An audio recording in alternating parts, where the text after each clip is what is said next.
साई भगत जी, आप जी कह रहे हैं कि यदि संत रामपाल जी महाराज जी स्वयं ही कबीर परमात्मा थे या हैं, तो 1997 के सत्संग में या अन्य सत्संगों में उन्होंने ये बात क्यों कही कि मुझे कबीर परमात्मा दिन के 10 बजे मार्च 1997 में आके मिले, कुछ समय के लिए मुझे आके मिले, मुझे दर्शन दिए और कुछ दिशा निर्देश दिए और अंतर ध्यान हो गए। अगर गुरुजी स्वयं ही कबीर परमेश्वर थे या हैं, तो फिर उन्हें कौन सा भगवान मिल गया और दूसरा कौन सा कबीर परमेश्वर आके उनको दर्शन दे गया? ये बात आप कह रहे हैं कि मुझे समझ में नहीं आई। भगत जी, यही सब बातें समझाने के लिए परमात्मा ने बार बार ये प्रार्थना की है सत्संगों के माध्यम से कि भाई सत्संग सुनते समय परमात्मा से प्रार्थना करनी चाहिए, एकाग्रचित होकर सत्संग सुनना चाहिए और सत्संग सुनने के बाद में अपने गुरुदेव के द्वारा सत्संगों में जो वचन कहे गए हैं उनके ऊपर चिंतन करना चाहिए। जब तक हम सुने गए सत्संगों पे चिंतन नहीं करेंगे तब तक हम उस सत्संगों के मर्म को, उनके रहस्यों को, उन संकेतों को हम समझ नहीं पाएंगे। गुरुजी खुद परमेश्वर हैं, औरों का मुझे नहीं पता, लेकिन मैं अपनी बात कर रहा हूँ। गुरुजी स्वयं ही कबीर परमेश्वर हैं, लेकिन वर्तमान में वो कबीर परमेश्वर एक भगत की भूमिका में भी है और भगत की भूमिका यदि परमेश्वर निभाएगा तो 101% पूरी तरह से निभाएगा, उसमें कोई त्रुटि नहीं छोड़ेगा। भगत की भूमिका में वो कभी भी अपने आप को परमेश्वर नहीं कहेंगे। साहिब से सतगुरु भय, सतगुरु से वैसाद, ये तीनों एक हैं, गति कछु अगम अगाध। साहिब से सतगुरु भय, सतगुरु से भय संत, धर धर वेख विशाल अंग खेल। तो 1997 में गुरुजी के द्वारा अपने आप को ये कहना कि मुझे कबीर परमेश्वर मिले, आप कह रहे हैं इसमें कितनी सच्चाई है? भगत जी, इसमें -0% भी सच्चाई नहीं है और ये बहुत बड़ा सच भी है। दोनों बात कैसे? भगत की भूमिका में तो परमेश्वर ने अपने आप को अलग रखते हुए कह दिया कि 1997 में मुझे कबीर परमात्मा मिले। भगत जी, अगर वो परमात्मा अंतर्यामी मालिक अगर ये बात ना कहे कि 1997 में मुझे कबीर परमात्मा आके मिले, दर्शन दिए, दिशा निर्देश दिए और अंतर ध्यान हो गए, तो आप खुद विचार कीजिए भगत जी। सत्सेवकों को छोड़कर, और सत्सेवकों में भी कुछ ही सत्सेवक हैं जो अपनी अंतरात्मा से, अपने हृदय से गुरु जी को कबीर परमात्मा मानते हैं। बाकी ठीक है, साध संगति शुरू हुई है, धीरे धीरे उसका रंग चढ़ेगा। आज अगर धीरे धीरे मानने लगे हैं तो कल को हृदय से स्वीकार भी करेंगे। अगर गुरुजी ये बात 1997 में अपने आप को छुपाते हुए ना कहते कि मुझे कबीर परमात्मा आके मिले, तो भगत जी विचार करो, मैनेजमेंट के पीछे लगी हुई 70% संगत जो आज भी उनका जन्मदिन मना रही है, आप ये तो मानते हो ना कि 1997 में तो भाई कबीर परमात्मा मिले और 1997 में गुरुजी की आत्मा को सतलोक भेज दिया और संत रामपाल जी के शरीर में या उनके शरीर का उपयोग वो कबीर परमेश्वर स्वयं कर रहा है। यानी कहने का मतलब ये कि 1997 से धरती पे कबीर परमात्मा है संत रामपाल जी के रूप में, और संत रामपाल जी की आत्मा 1997 में सतलोक चली गई। ये बात आपके अच्छे से समझ में आ रही है, लेकिन ये बात भगत जी मैनेजमेंट के समझ में क्यों नहीं आ रही? ये बात मैनेजमेंट के पीछे हुए लोगों के समझ में नहीं आ रही। अगर ये बात भी आज उन लोगों को समझ में आ जाती कि भाई चलो ठीक है, संत रामपाल जी का जन्म हुआ है, वो माँ के पेट से आए हैं मैनेजमेंट के अनुसार, उनके पीछे लगे हुए लोगों के अनुसार, लेकिन वो लोग ये तो मानते हैं ना कि 1997 में उनकी आत्मा को सतलोक भेज दिया। अगर वो ना मानेंगे तो सबसे बड़ा सबूत हमारे पास में है, उनको उसके बाद मानना पड़ेगा। संध्या आरती के सबसे लास्ट में आता है, तेरा रामपाल अज्ञान किया सतलोक का वासी। एक और वाणी है परमात्मा की कि सतलोक में चल मेरी सुरता, यहाँ ना लावे देरी, सांच कहूँ ना झूठ रतीवर बात मान ले मेरी। अंतिम चौपाई में कहा गया है कि लोक अनामी जावेगी, वहां कोन्या मिले चुबारे, आत्मा और परमात्मा वहां कोन्या रहते न्यारे। और रामपाल प्रीतम प्यारे की आत्मा, ध्यान देना, रामपाल प्रीतम प्यारे की आत्मा वहां पूर्ण आनंद ले रही। कहां पे? अनामी लोक में। लोक अनामी जावेगी वहाँ, को ना मिले चौबारे। आत्मा और परमात्मा वहाँ, को ना रहते न्यारे। लोक अनामी जावेगी वहाँ, को ना मिले चौबारे। आत्मा और परमात्मा वहाँ, नहीं रहते न्यारे। रामपाल प्रीतम प्यारे की आत्मा वह पूर्ण आनंद ले री। सच कहूं ना झूठ रती भर, बात मान ले मेरी। तो मानना पड़ेगा इस वाणी के अनुसार, गुरुजी ने अपने मुख कमल से कही है, इस वाणी के अनुसार 100% उस व्यक्ति को मानना पड़ेगा जो संत रामपाल जी का भगत है, कि वास्तव में संत रामपाल जी महाराज जी 1997 में सतलोक गमन कर चुके हैं। फाइनल कि धरती पे संत रामपाल जी नहीं है, संत रामपाल जी के शरीर का उपयोग कबीर परमात्मा कर रहा है, जो अविनाशी है, अजन्मा है, स्वयंभू है, सतगुरु है, सारी सृष्टि का रचनहार है। तो 1997 में से यदि खुद वो कबीर परमात्मा जो माँ के गर्भ से जन्म नहीं लेता, यदि वो धरती पे प्रकट है, तो भाई 8 सितंबर 2019 को फिर किसका जन्मदिन मनाया गया?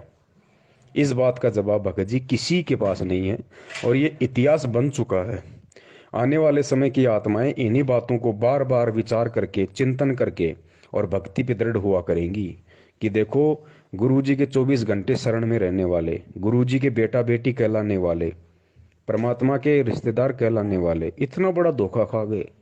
रोज वाणी का उच्चारण करते थे, रोज संध्या आरती करते थे कि तेरा रामपाल अज्ञान किया सतलोक का वासी, फिर भी उन मूर्खों के समझ में नहीं आई, क्योंकि वो परमेश्वर की विशेष आत्माएं होंगी। वो आप और हमारी तरह इतना मूर्ख नहीं होंगी, इतनी नीच नहीं होंगी, जो 1000 बार समझाने पर भी उनके समझ में नहीं आएगी। वो मिनी सतलोक में बैठी हुई वो आत्माएं होंगी जो आज वहाँ बीज रूप में हैं, और कल को परमेश्वर उन्हें सबको नीचे लेके आएंगे। वो बिल्कुल परिपक्व आत्माएं हैं। तो उन आत्माओं को ये सब बातें समझने में बिल्कुल भी समय नहीं लगेगा, क्योंकि उनके संस्कार बहुत मजबूत होंगे। जिस प्रकार 650 साल पहले आप और हमें बिल्कुल समझ में नहीं आया जब परमात्मा हाथी पे बैठ के गंगा जल की बोतल मुंह के लगा के और अपनी बेटी के कंधे पे हाथ रख के सरेआम बाजार में जा रहे थे, उस समय हमें समझ में नहीं आया। लेकिन जैसे ही हमारे भक्ति संस्कार कुछ मजबूत हुए और आज हमें जब परमात्मा वो कहानी बताते हैं, तो हम सिर पे थप्पे मारते हैं, हम कितने मूर्ख थे, हम कितने मंद बुद्धि थे। हमने इतना भी विचार नहीं किया कि वो परमात्मा, वो कबीर परमेश्वर जो इतना अच्छा ज्ञान देगा, लोगों की बुराइयां छुड़वाएगा, है, मुख से बेटी बेटी कहेगा, और उसी बेटी को फिर मतलब बुरी नज़र से देखेगा। जो दूसरों की शराब छुड़वा रहा है, क्या वही परमात्मा खुद शराब पिएगा? भगत जी, हमें उस समय समझ में नहीं आ रही थी, लेकिन आज समझ में आ रही है। क्यों? क्योंकि आज हमारे भक्ति संस्कार मजबूत हो चुके हैं। बीच में भी हो सकता है हमें परमात्मा ने अपनी शरण में लिया हो, ज्ञान दिया हो, भक्ति करवाई हो बीच बीच में, तो वो संस्कार हमारे बने, और संस्कार बने तो आज हम 650 साल से ज्यादा इस भगवान और भक्ति को समझने के लायक हुए। ठीक इसी प्रकार जो गलतियां वर्तमान में मैनेजमेंट कर रहा है, उसके पीछे लगी संगत कर रही है। इन गलतियों का जिक्र आने वाले समय की आत्माएं किया करेंगी, जिस समय आप और हम शायद नहीं होंगे। अगर परमेश्वर ने दया करी, मर्यादा में रहे, तो हम सतलोक में होंगे। तो 1997 में खुद यदि कबीर परमात्मा धरती पे है, तो फिर आज मैनेजमेंट ने किसका जन्मदिन मना दिया? क्या उन्होंने परमात्मा को मानुष साबित नहीं कर दिया? क्या उन्होंने ये साबित नहीं कर दिया कि हमें 2 कौड़ी का भी ज्ञान नहीं हुआ? क्या उन्होंने ये साबित नहीं कर दिया कि परमात्मा के परिवार में जन्म लेने से, या परमात्मा के रिश्तेदार बन जाने से, या 24 घंटे परमात्मा के चरणों में रह के बड़े बड़े सेवादार कहलाने से ये ज्ञान समझ में नहीं आता? ये ज्ञान समझ में आता है अपने मजबूत भक्ति संस्कारों से। और यदि मजबूत भक्ति संस्कार ना हो, और यदि साध संगति सच्ची मिल जाए, साध संगति यदि पक्की मिल जाए, तो ये संस्कार मजबूत हो जाते हैं। तो भगत जी, गुरु जी जो अपने लिए कह रहे हैं कि मुझे 1997 में परमात्मा मिले, तो वो झूठ नहीं बोल रहे भगत जी, लेकिन उस बात में सच्चाई भी नहीं है। क्यों नहीं है? क्योंकि वो सोच छल छिद्र की श्रेणी में आता है। वो सोच छल छिद्र की श्रेणी में आता है, झूठ नहीं है। जिस प्रकार धर्मदास जी को परमात्मा 650 साल पहले बार बार कहा करते थे कि धर्मदास, मैं तो उस परमात्मा का भेजा हुआ संत हूँ भाई, मैं तो उसका संदेशवाहक हूँ। परमात्मा तो सत्य पुरुष है जो सत्यलोक में रहता है। कबीर नाम भी नहीं बताया धर्मदास को कि परमात्मा का नाम कबीर है। परमात्मा तो सत्य पुरुष है जो सत्यलोक में रहता है। अगर ये कह देते कि परमात्मा का नाम तो कबीर है, तो कबीर रूप में तो परमात्मा खुद आए हुए थे कबीर नाम से, तो धर्मदास वैसे स्वीकार नहीं करता कि मुंह पे बोल रहा है, मेरे सामने खड़ा है, मेरे जैसे अडवांस का है, और कहता है परमात्मा की देह नहीं होती, वो तेज पुंज का शरीर है, वो विदेह है, और खुद अपना नाम कबीर, और कह रहा है परमात्मा का नाम कबीर। धर्मदास जिंदगी में स्वीकार नहीं करता। विधेय इसलिए कहा इसको कि जैसे परमात्मा का भी शरीर था और धर्मदास का भी शरीर था, लेकिन परमात्मा विधेयी कहा करते, विलक्षण देही थी उनकी, साकार हैं, थे भी हैं भी, उस समय प्रकट थे, अब भी है। और इसी प्रकार इस मंत्र को विधेय मंत्र का, तो उसको समझाने के लिए परमात्मा ने सोच छल छिद्र करना पड़ा कि भाई धर्मदास, मैं तो उसका भेजा हुआ संदेशवाहक हूँ भाई, परमात्मा तो सत्य पुरुष है जो सतलोक में रहता है। तो झूठ थोड़ी बोल रहे थे भगत जी, परमात्मा उस प्यारी आत्मा को समझाने की कोशिश कर रहे थे। एक और उदाहरण आपको देता हूँ ठीक इसी प्रकार। गुरुदेव ने सत्संग में बताया था आदरणीय गरीबदास जी महाराज जी के विषय में, कि जब पंजाब का और राम राय, जिसको झुमकरा भी कहा जाता है, झुमकरा का अंग भी है सतग्रंथ साहिब में, तो पंजाब से चल के और राम राय जी उर्फ झुमकरा गरीबदास जी महाराज जी के दर्शन करने के लिए छुड़ानी आए। वो संत दर्शन को इतने ज्यादा तड़प रहे थे, घर वालों से आके कहा कि भाई महाराज जी कहाँ हैं, दर्शन करने। घर वालों ने कहा जी कुछ पानी लो, जलपान लो, महाराज अभी आ जाते हैं। बोला नहीं जी, उनके दर्शन किए बिना मैं जलपान नहीं करूंगा। तो घर वालों ने कहा कि भाई महाराज जी खेतों की तरफ गए हुए हैं। बता दिया कि भाई इस तरफ खेत हैं, ऐसे ऐसे हैं, वहाँ महाराज जी मिलेंगे। तो उनको इतनी तड़प थी उनसे मिलने की, वो जो राम राय था वो सीधा खेतों की तरफ अकेला ही चल दिया। परमात्मा जानी जान थे, अंतर्यामी थे। अब उधर से आदरणीय गरीबदास जी महाराज जी चलते हुए आ रहे थे। अब झुमकरान ने तो साधु की जो पहचान थी अपने मन में, वो उस तरह की बैठा रखी थी कि भाई या तो बहुत बड़ी दाढ़ी वाला होगा, या बहुत बड़ी जटा होगी, भगवा वस्त्र होगा, या गले में 15-20 रुद्राक्ष की माला होंगी। उस हिसाब से वो परमात्मा का जो रूप था अपने मन में बसाए हुए था। तो परमेश्वर अंतर्यामी थे, उनको पता था कि ये मुझसे पूछेगा, और पूछते अगर मैंने कह दिया भाई मैं ही गरीबदास हूँ, तो भाई मैं तो बिल्कुल सीधा साधा, जैसे जाट हरियाणा में रहता है उस हिसाब से भाई धोती कुर्ता था बिल्कुल, ना कोई दाढ़ी, ना कोई किसी प्रकार की मूछ, ना कोई और कोई फालतू की कोई माला जनेऊ। तो ये आत्मा तुरंत यहाँ से वापस पंजाब के लिए निकल लेगी, इस आत्मा का मतलब आना व्यर्थ हो जाएगा। तो राम राय चले जा रहे थे, सामने से गरीबदास जी महाराज जी आ रहे थे। तो राम राय ने पूछा भाई इधर गरीबदास जी महाराज जी का खेत कौन सा है, मुझे उनसे मिलना है, और मैंने सुना था कि वो खेतों में है। तो गरीबदास जी महाराज जी ने क्या कहा भगत जी, परमेश्वर ने क्या जवाब दिया, सुनना इस बात को। गरीबदास जी महाराज जी ने कहा कि भाई अब वो घर की तरफ जा रहे हैं। राम राय ने कहा नहीं जी, मैंने सुना है वो खेतों की तरफ हैं, अपने खेत में हैं। तो गरीबदास जी ने कहा कि नहीं भाई, अब वो घर की तरफ जा रहे हैं, आओ मैं तुम्हें मिलाता हूँ, घर की तरफ जा रहे हैं। भगत जी वहाँ कितना बड़ा संकेत दिया था परमात्मा ने, गरीबदास जी ने, कि भाई अब वो घर की तरफ जा रहे हैं। तो कौन जा रहा था घर की तरफ? खुद गरीबदास जी महाराज जी ने अपने विषय में कहा कि भाई मैं ही गरीबदास जी महाराज हूं और अब मैं घर की तरफ जा रहा हूं। लेकिन उन्होंने संकेत में कही ये बात कि भाई वो पहले खेतों में थे, अब वो घर की तरफ जा रहे हैं। साधु दर्शन राम का, ईश्वरीय दर्शन होता है। संत इतना उतावला हो कहता है कि मुझे रास्ता बताइए, मैं खेत में मिल लूंगा भगवान से। तो उन्होंने कहा कि नहीं, आप यहीं रुकिए, अगर नहीं मुझे रास्ता बताइए।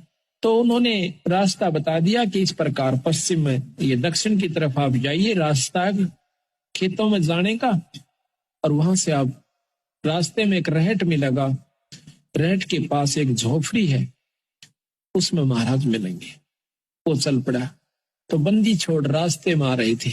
गरीबदास महाराज की वेशभूषा के थी कि धोती और कुर्ता, जैसा आम हरियाणे की वेशभूषा है व्यक्ति पहनते हैं, उस भाव में था, आ रहे थे। तो उसने, राम राय ने बंदी छोड़ से पूछा कि भाई मैंने महाराज गरीबदास का स्थान बताइए।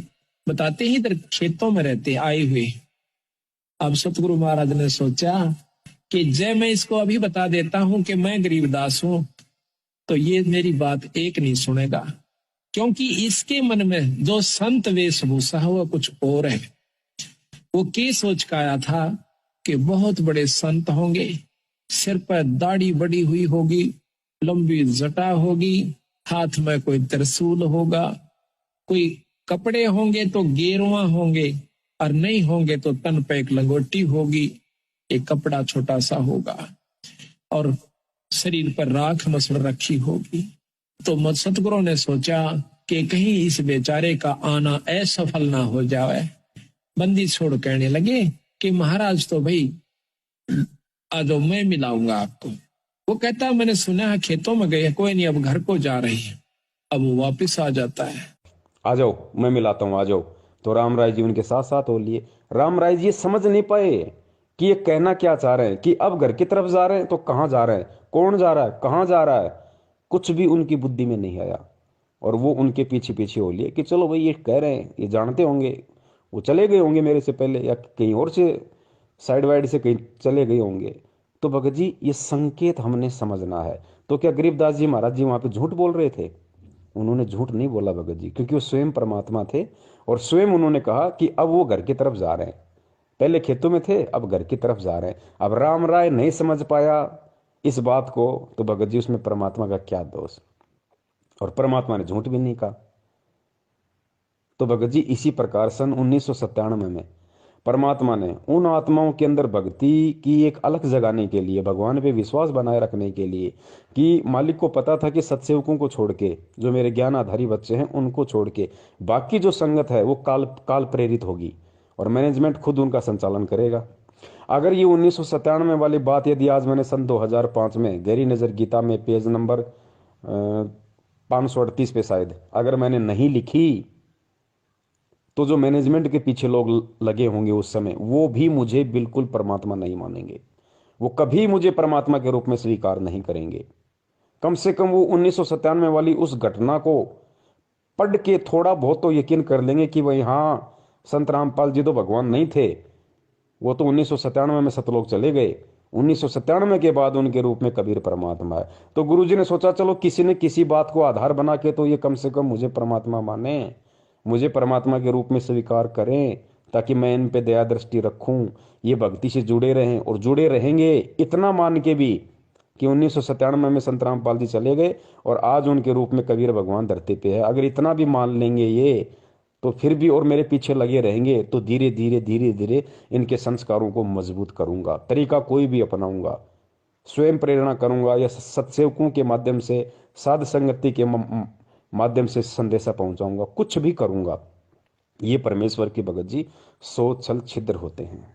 और दास ने पहले ही बताया था, अगर 1951 में यदि संत रामपाल जी महाराज जी परमात्मा नहीं होते, पहली बात तो ये कि परमात्मा कोई आगे जाके परमात्मा नहीं बनता भगत जी। परमात्मा अजन्मा होता है, परमात्मा आदि अंत एक समान होता है। अगर किसी को लगता है कि 1997 में ही संत रामपाल जी के रूप में धरती पे कबीर परमात्मा प्रकट है, तो ये उनकी बहुत बड़ी गलतफहमी है, क्योंकि परमात्मा परमात्मा होता है और वो परमेश्वर 8 सितंबर 1951 से ही कबीर परमात्मा है। अगर वो 8 सितंबर 1951 से ही कबीर परमात्मा नहीं होते, तो भैया 8 सितंबर 1971 को जय गुरुदेव के पंथ संचालक श्री तुलसीदास जी ने जो भविष्यवाणी की थी, कब की थी? 1971 में, कि आज वो महापुरुष जो विश्व पटल पे भारत के मानचित्र को बदल के रख देगा, जिसका एक झंडा होगी, जिसकी एक भाषा होगी, आज वो महापुरुष पूरे 20 वर्ष का हो चुका है। तो भाई यदि संत रामपाल जी महाराज जी का 1951 में जन्म हुआ था, माँ के पेट से आए थे, आप और हमारे जैसे सामान्य व्यक्ति थे, भगत थे, तो जय गुरुदेव ने किसको महापुरुष कहा? 1971 में ही जय गुरुदेव ने किसको महापुरुष कह दिया कि वो महापुरुष आज पूरे 20 वर्ष का हो चुका है? भगत जी इस बात पे विचार करो। और अगर गुरुजी वो महापुरुष ना होते, तो जय गुरुदेव की भविष्यवाणी का गुरुजी कभी भी समर्थन नहीं करते। गुरुजी केवल सत्य का समर्थन करते हैं, चाहे किसी की भविष्यवाणी क्यों ना हो। दूसरा पॉइंट, गुरुदेव ने कहा कि एक समय में पृथ्वी पे केवल एक ही संत होता है। इसलिए हमने उन नकली सतगुरुओं से बात नहीं बनेगी, एक समय में एक ही सतगुरु होता है। जैसे परमात्मा जब आए थे उन्होंने किसी को भी नाम देने का आदेश नहीं दिया था और स्वयं ही उपदेश दिया करते थे। 64 लाख शिष्य उनके हो गए थे, उन सब के स्वयं ही गुरु थे, स्वयं ही सतगुरु थे। और एक समय में एक ही संत होता पूरी पृथ्वी पे उस परमेश्वर का। वैसे तो ये अन्य उपासना बताने वालों की तो गिनती ही नहीं है। एक समय में पृथ्वी पे केवल एक ही संत होता है, दूसरा संत नहीं होता। तो बता दीजिए, आज संत रामपाल जी महाराज जी एक भगत की भूमिका में अपने दादा गुरुदेव जी के लिए क्या शब्द यूज करते हैं? मेरे पूज्य गुरुदेव। और भक्ति मार्ग में गुरु जी ने बताया कि पूज्य शब्द केवल उसी के लगता है जो परमात्मा होता है, जो स्वयं परमात्मा होता है। लेकिन दादा गुरुदेव स्वामी रामदेवानंद जी महाराज जी कोई परमात्मा नहीं थे, ना ही वो सतगुरु थे। वो सतगुरु भी नहीं थे भगत जी, और ना ही वो परमात्मा थे। वो केवल एक भगत थे, इससे ज्यादा कुछ नहीं थे। अगर वो सतगुरु थे, या फिर जैसे गुरु जी ने भगत की भूमिका में उनके नाम से पहले लगाया मेरे परम पूज्य गुरुदेव, मेरे पूज्य गुरुदेव, मेरे सतगुरुदेव, तो ये जो सतगुरु शब्द है, ये पूज्य शब्द है, ये केवल परमेश्वर के लिए, बंदी छोड़ के लिए, परमात्मा के लिए है, ध्यान रखना। तो भगत जी अगर वो पूज्य होते वास्तव में, अगर वो परमेश्वर होते दादा गुरुदेव, यदि दादा गुरुदेव वास्तव में सतगुरु होते, तो भगत जी 1994 में संत रामपाल जी महाराज जी सतगुरु नहीं बन सकते थे।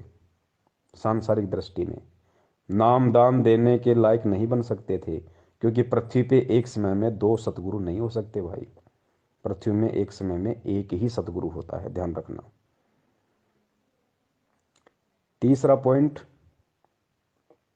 बहुत अहम है और इसको हमने भगत जी समझना पड़ेगा। बगैर समझे हम इसकी गहराई में नहीं जा पाएंगे। ये जो सतनाम का जो मंत्र है 2 अक्षर का, जो शायद आपको मिला या नहीं मिला मुझे नहीं पता, लेकिन सबको पता है कि सतनाम में 2 मंत्र कौन से हैं। ये 2 मंत्र देने का अधिकारी इस पूरी सृष्टि में सतनाम मंत्र देने का अधिकारी गुरु बनकर, सतगुरु बनकर यदि कोई दे सकता है तो केवल बंदी छोड़ कबीर साहब दे सकता है। और कोई भी व्यक्ति सतनाम का मंत्र किसी को नहीं दे सकता, और ना ही ये प्रथम नाम जो है 5 नाम ये कोई दे सकता। भगत जी कोई नहीं दे सकता, ये केवल परमेश्वर कबीर साहिब ही दे सकते हैं, इनके अलावा कोई नहीं देगा। कबीर जी ने ये नाम 650 साल पहले दिए। उसके बाद बता दो भगत जी किस महापुरुष ने ये सतनाम को दान किया? किसी ने दान नहीं किया, आज तक रिकॉर्ड है, क्योंकि उनके अलावा कोई दूसरा कर ही नहीं सकता। 650 साल पहले वो स्वयं आए थे, तो उन्होंने लोगों को सतनाम दिया, कुछ विशेष आत्माओं को सतनाम दिया और रिकॉर्ड करवा दिया धर्मदास जी के माध्यम से, क्योंकि धर्मदास जी को परमेश्वर ने सतनाम दिया था। तो धर्मदास जी के माध्यम से परमात्मा ने कबीर सागर में भी रिकॉर्ड करवा दिया पूरा, वो 2 शब्द भी लिखवा दिए, ताकि कल को झूठे ना हो जाएं कि सतनाम में ये मंत्र नहीं है। तो कबीर परमात्मा ने 650 साल पहले सतनाम दिया। उसके 200-250 साल बाद वही कबीर परमात्मा गरीबदास जी महाराज जी के रूप में आए। लेकिन 250 साल पहले जब गरीबदास जी महाराज जी यहाँ आए तो उनका मकसद किसी को सतनाम देना नहीं था, उनका मकसद किसी का मोक्ष करना नहीं था, उनका मकसद किसी को प्रथम नाम देने का नहीं था। और उन्होंने ना किसी को सतनाम दिया, ना किसी को प्रथम नाम दिया। ये 7 मंत्र जो आज हमें मिले हुए किसी को नहीं दिया गरीबदास जी महाराज जी ने। जितने भी उनके शिष्य बने, जितने भी उनके भगत बने, सबको उन्होंने भिन्न भिन्न नाम दिए। इस ग्रंथों में लिखा क्या है और हम करवा और कर क्या रहे हैं? हम दोषी हो रहे हैं उस परम पिता परमात्मा कबीर साहब के, और साथ में उस गरीबदास परमेश्वर तुल अंशात्मा के, जो हमें क्या बताने आए थे और हमने अब क्या शुरू कर दिया। वहां मैं क्या देखा कि श्री ब्रह्मानंद जी ने सामने तो भूरी वालों की और गरीबदास जी की मूर्ति बना रखी है, और कति अपने जहां उनका रहने का स्थान था उसके सामने शिव जी का मंदिर और मूर्ति, शिवलिंग। क्या बात की। और सुबह उठे, हम रात को वहां रुके थे, मेरे पास फिल्म बनी हुई है। सुबह उठे, उठ करके सबसे पहले शिवलिंग पर जल चढ़ाया, और मेरे साथ जो भक्तात्मा सैकड़ों की संख्या में दर्शनार्थ गए थे वो आश्रमों को देखने के लिए, मुझे कहने लगे, गुरुदेव ये क्या चक्कर है, आप तो कह रहे थे ये बड़े महापुरुष हैं और ये पूज रहे शिवलिंग ने, अब क्या जवाब देंगे दास उनको। अब यहां फंस गए हम। कहा मैं कबीरपंथी, कहलावा गरीबदास पंथी और पूज्य काल को शिवलिंग जो एक बिल्कुल नासवान भगवान और कहा परमेश्वर। फिर क्या बनाते हैं, कहते हैं गरीबदास ने लिखा है, दास गरीब दर शिव का दान, भक्ति मुक्ति जन दीनी दान। अब ये मुक्ति शिवजी वाली तो हमने ना जाने कितनी बार प्राप्त कर ली है। भगवान शिव ने पार्वती जी को ये प्रथम नाम दिए थे 5, जो हम आपको 7 देते हैं। और भगवान शिव भी इतना ही अमर है, जैसे पार्वती को अमर कर दिया, जब तक शिव की आयु है तब तक पार्वती रहेगी। ये तो हम असंख्यों बार हो चुके इतने अमर। तो गरीबदास जी कहते हैं और डले ढूंढता है और पूजाएं जो तुम इधर उधर फिरते हो, कि तीर्थ पे, कोई पितर का, कोई भूतों पे, इससे अच्छा तो शिव जी ने पूज लो। इससे भी थोड़ी बहुत यहाँ की सुविधा, थोड़ी बहुत आयु तुम्हारे को, यानी आयु तो नहीं बढ़ सकती, जब तक श्वास है तब तक आप रहोगे। और छोटी मोटी राहत इन अन्य पूजाओं से ठीक है, लेकिन मुक्त नहीं हो सकते, जन्म मरण नहीं मिटेगा। किसी को हरे राम, किसी को ओम नमो भागवते वासुदेवाय, किसी को ओम नमः शिवाय, क्योंकि उनका मकसद उस समय किसी का मोक्ष करना नहीं था। गरीबदास जी महाराज जी के रूप में कबीर परमात्मा जब आए थे, उनका केवल एक टारगेट था, और परमात्मा जिस विशेष काम के लिए आते केवल उसी को पूरा करके जाते हैं। तो 300 साल पहले गरीबदास जी महाराज जी का इस पृथ्वी लोक पे आना और एक लीला करना, उनका जो मकसद था वो ये था कि कबीर सागर में जो त्रुटियां काल प्रेरणा से लोगों ने कर दी थी, जो गड़बड़ कर दी थी, उसको सुधार करना और ग्रंथ साहिब के रूप में एक नया ग्रंथ लिपिबद्ध करना आप और हमारे लिए, इस समय के लिए। तो परमात्मा उस समय केवल उसी काम के लिए आए थे और वो काम उन्होंने पूरा किया और हो गए। लेकिन उन्होंने किसी को सतनाम नहीं दिया, वो 2 मंत्र किसी को दान नहीं दिए उन्होंने, ना अपने बच्चों को दिए ना किसी और को दिए, केवल अपने ग्रंथ साहिब में उन मंत्रों को लिख के चले गए, ताकि आज हमारे को विश्वास हो कि वास्तव में यही सतनाम है जो आज हमें संत रामपाल जी महाराज जी दे रहे हैं।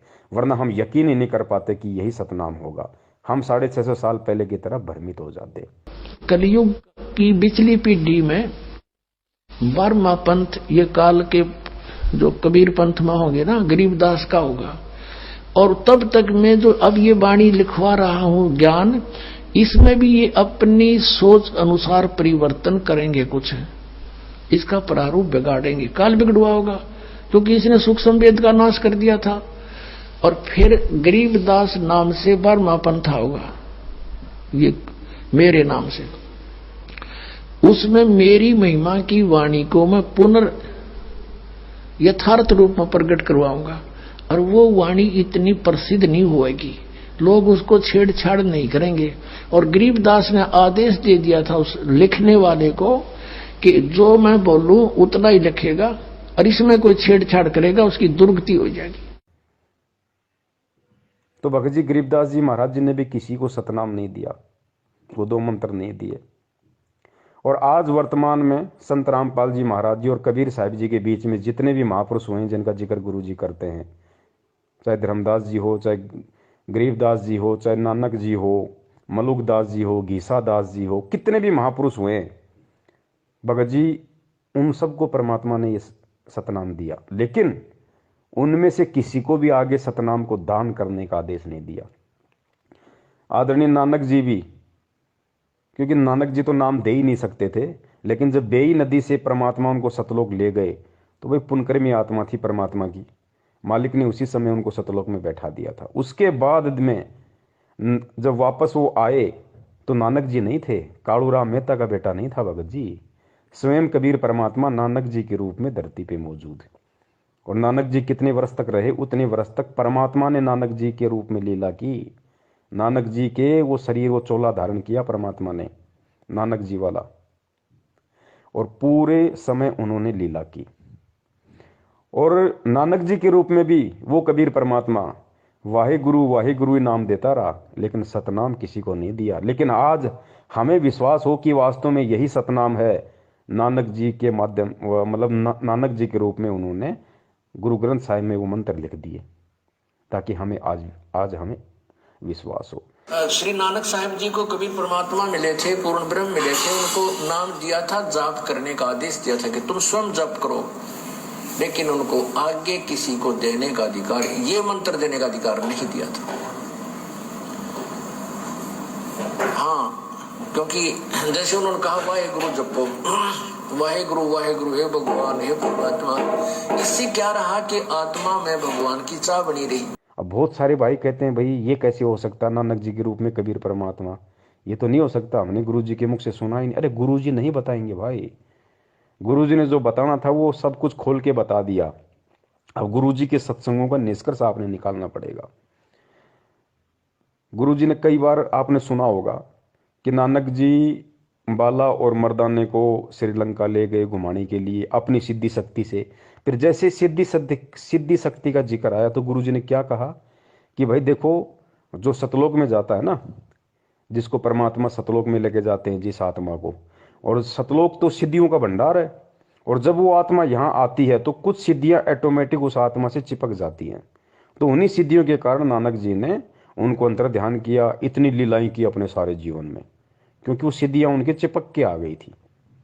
ठीक है, ये हमें गुरुजी बताते हैं, आपको भी अच्छे से पता है। और उन्हीं सिद्धियों के बलबूते पे उन्होंने अपनी सारी लीलाएं की, चमत्कार किए।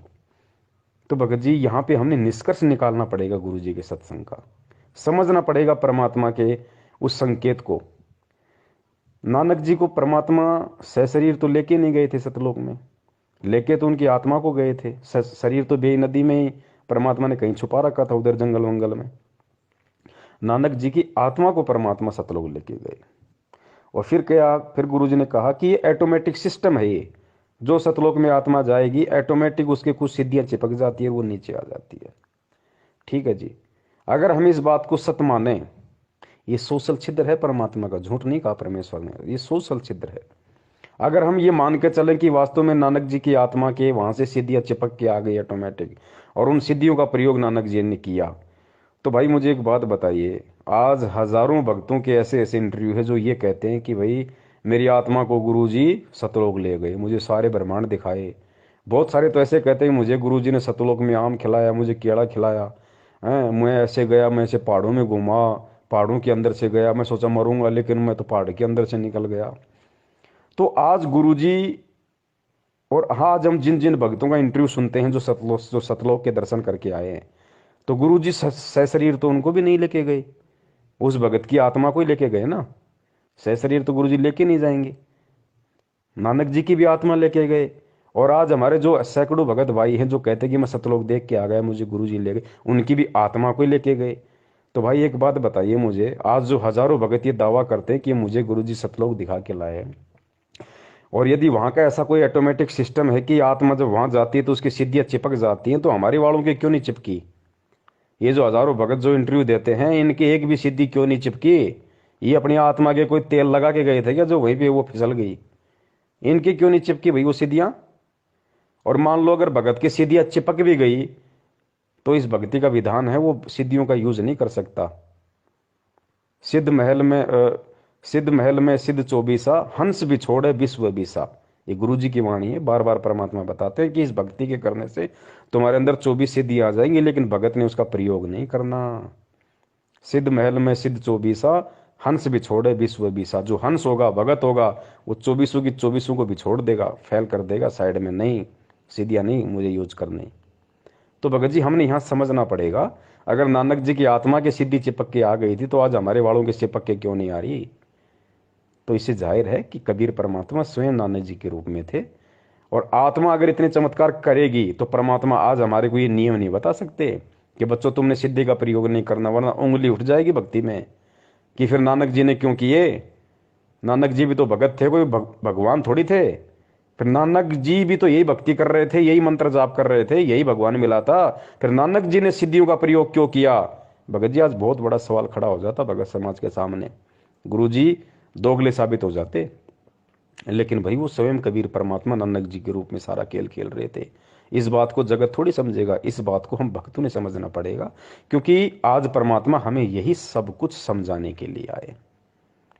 तो भगत जी इसलिए दास निवेदन करता है। जिस प्रकार अब बताओ उस समय 500 साल पहले जब परमात्मा के समकालीन थे नानक जी, उस समय किसने यकीन किया कि नानक जी बताओ स्वयं वो परमात्मा है? किसी ने यकीन नहीं किया भगत जी, क्योंकि वो उसी तरीके से अपना खेल खेल रहे थे, उसी तरीके से अपनी लीला कर रहे थे परमात्मा। क्योंकि कुछ सिद्धियां नानक जी के अंदर पहले से भी थी, कुछ पूर्व भक्ति की उसके ऐसे संस्कार थे जिस वजह से वो बेई नदी में वो उन्होंने डुबकी मारी, क्योंकि वो मछली बन जाना जानते थे, वो मछली बनना जानते थे। इसलिए उन्होंने कहा था कबीर जी को कि मैं तब विश्वास करूंगा मैं डुबकी लगाऊंगा और आप मेरे को पकड़ के दिखा देना। तो नानक जी में परमात्मा के मिलने से पहले भी सिद्धियां थी, लेकिन परमात्मा से मिलने के बाद, परमात्मा से दीक्षा लेने के बाद, चाहे सिद्धियां हो या ना हो, भगत सिद्धियों का प्रयोग नहीं कर सकता। तो नानक जी को परमेश्वर ने सतलोक भेज दिया था, उसके बाद खुद उनके शरीर में थे भगत जी। अब ये समय भगत जी, अब आप सोचिए बड़े भाई, जब स्वयं कबीर परमात्मा ने 650 साल पहले मंत्र दिए और आज खुद वो परमात्मा मंत्र दे रहा है सतनाम का, तो भगत जी परमात्मा ने जब आज से पहले, और ये चारों युगों का इतिहास उठा के देख लो भगत जी, परमात्मा ने स्वयं ही, चाहे वो किसी संत के रूप में आए हो या चाहे स्वयं आए हो भगत जी, परमात्मा ने स्वयं ही ये मंत्र लोगों को दान किए हैं। दूसरा कोई मंत्र दान नहीं कर सकता, कोई नहीं कर सकता।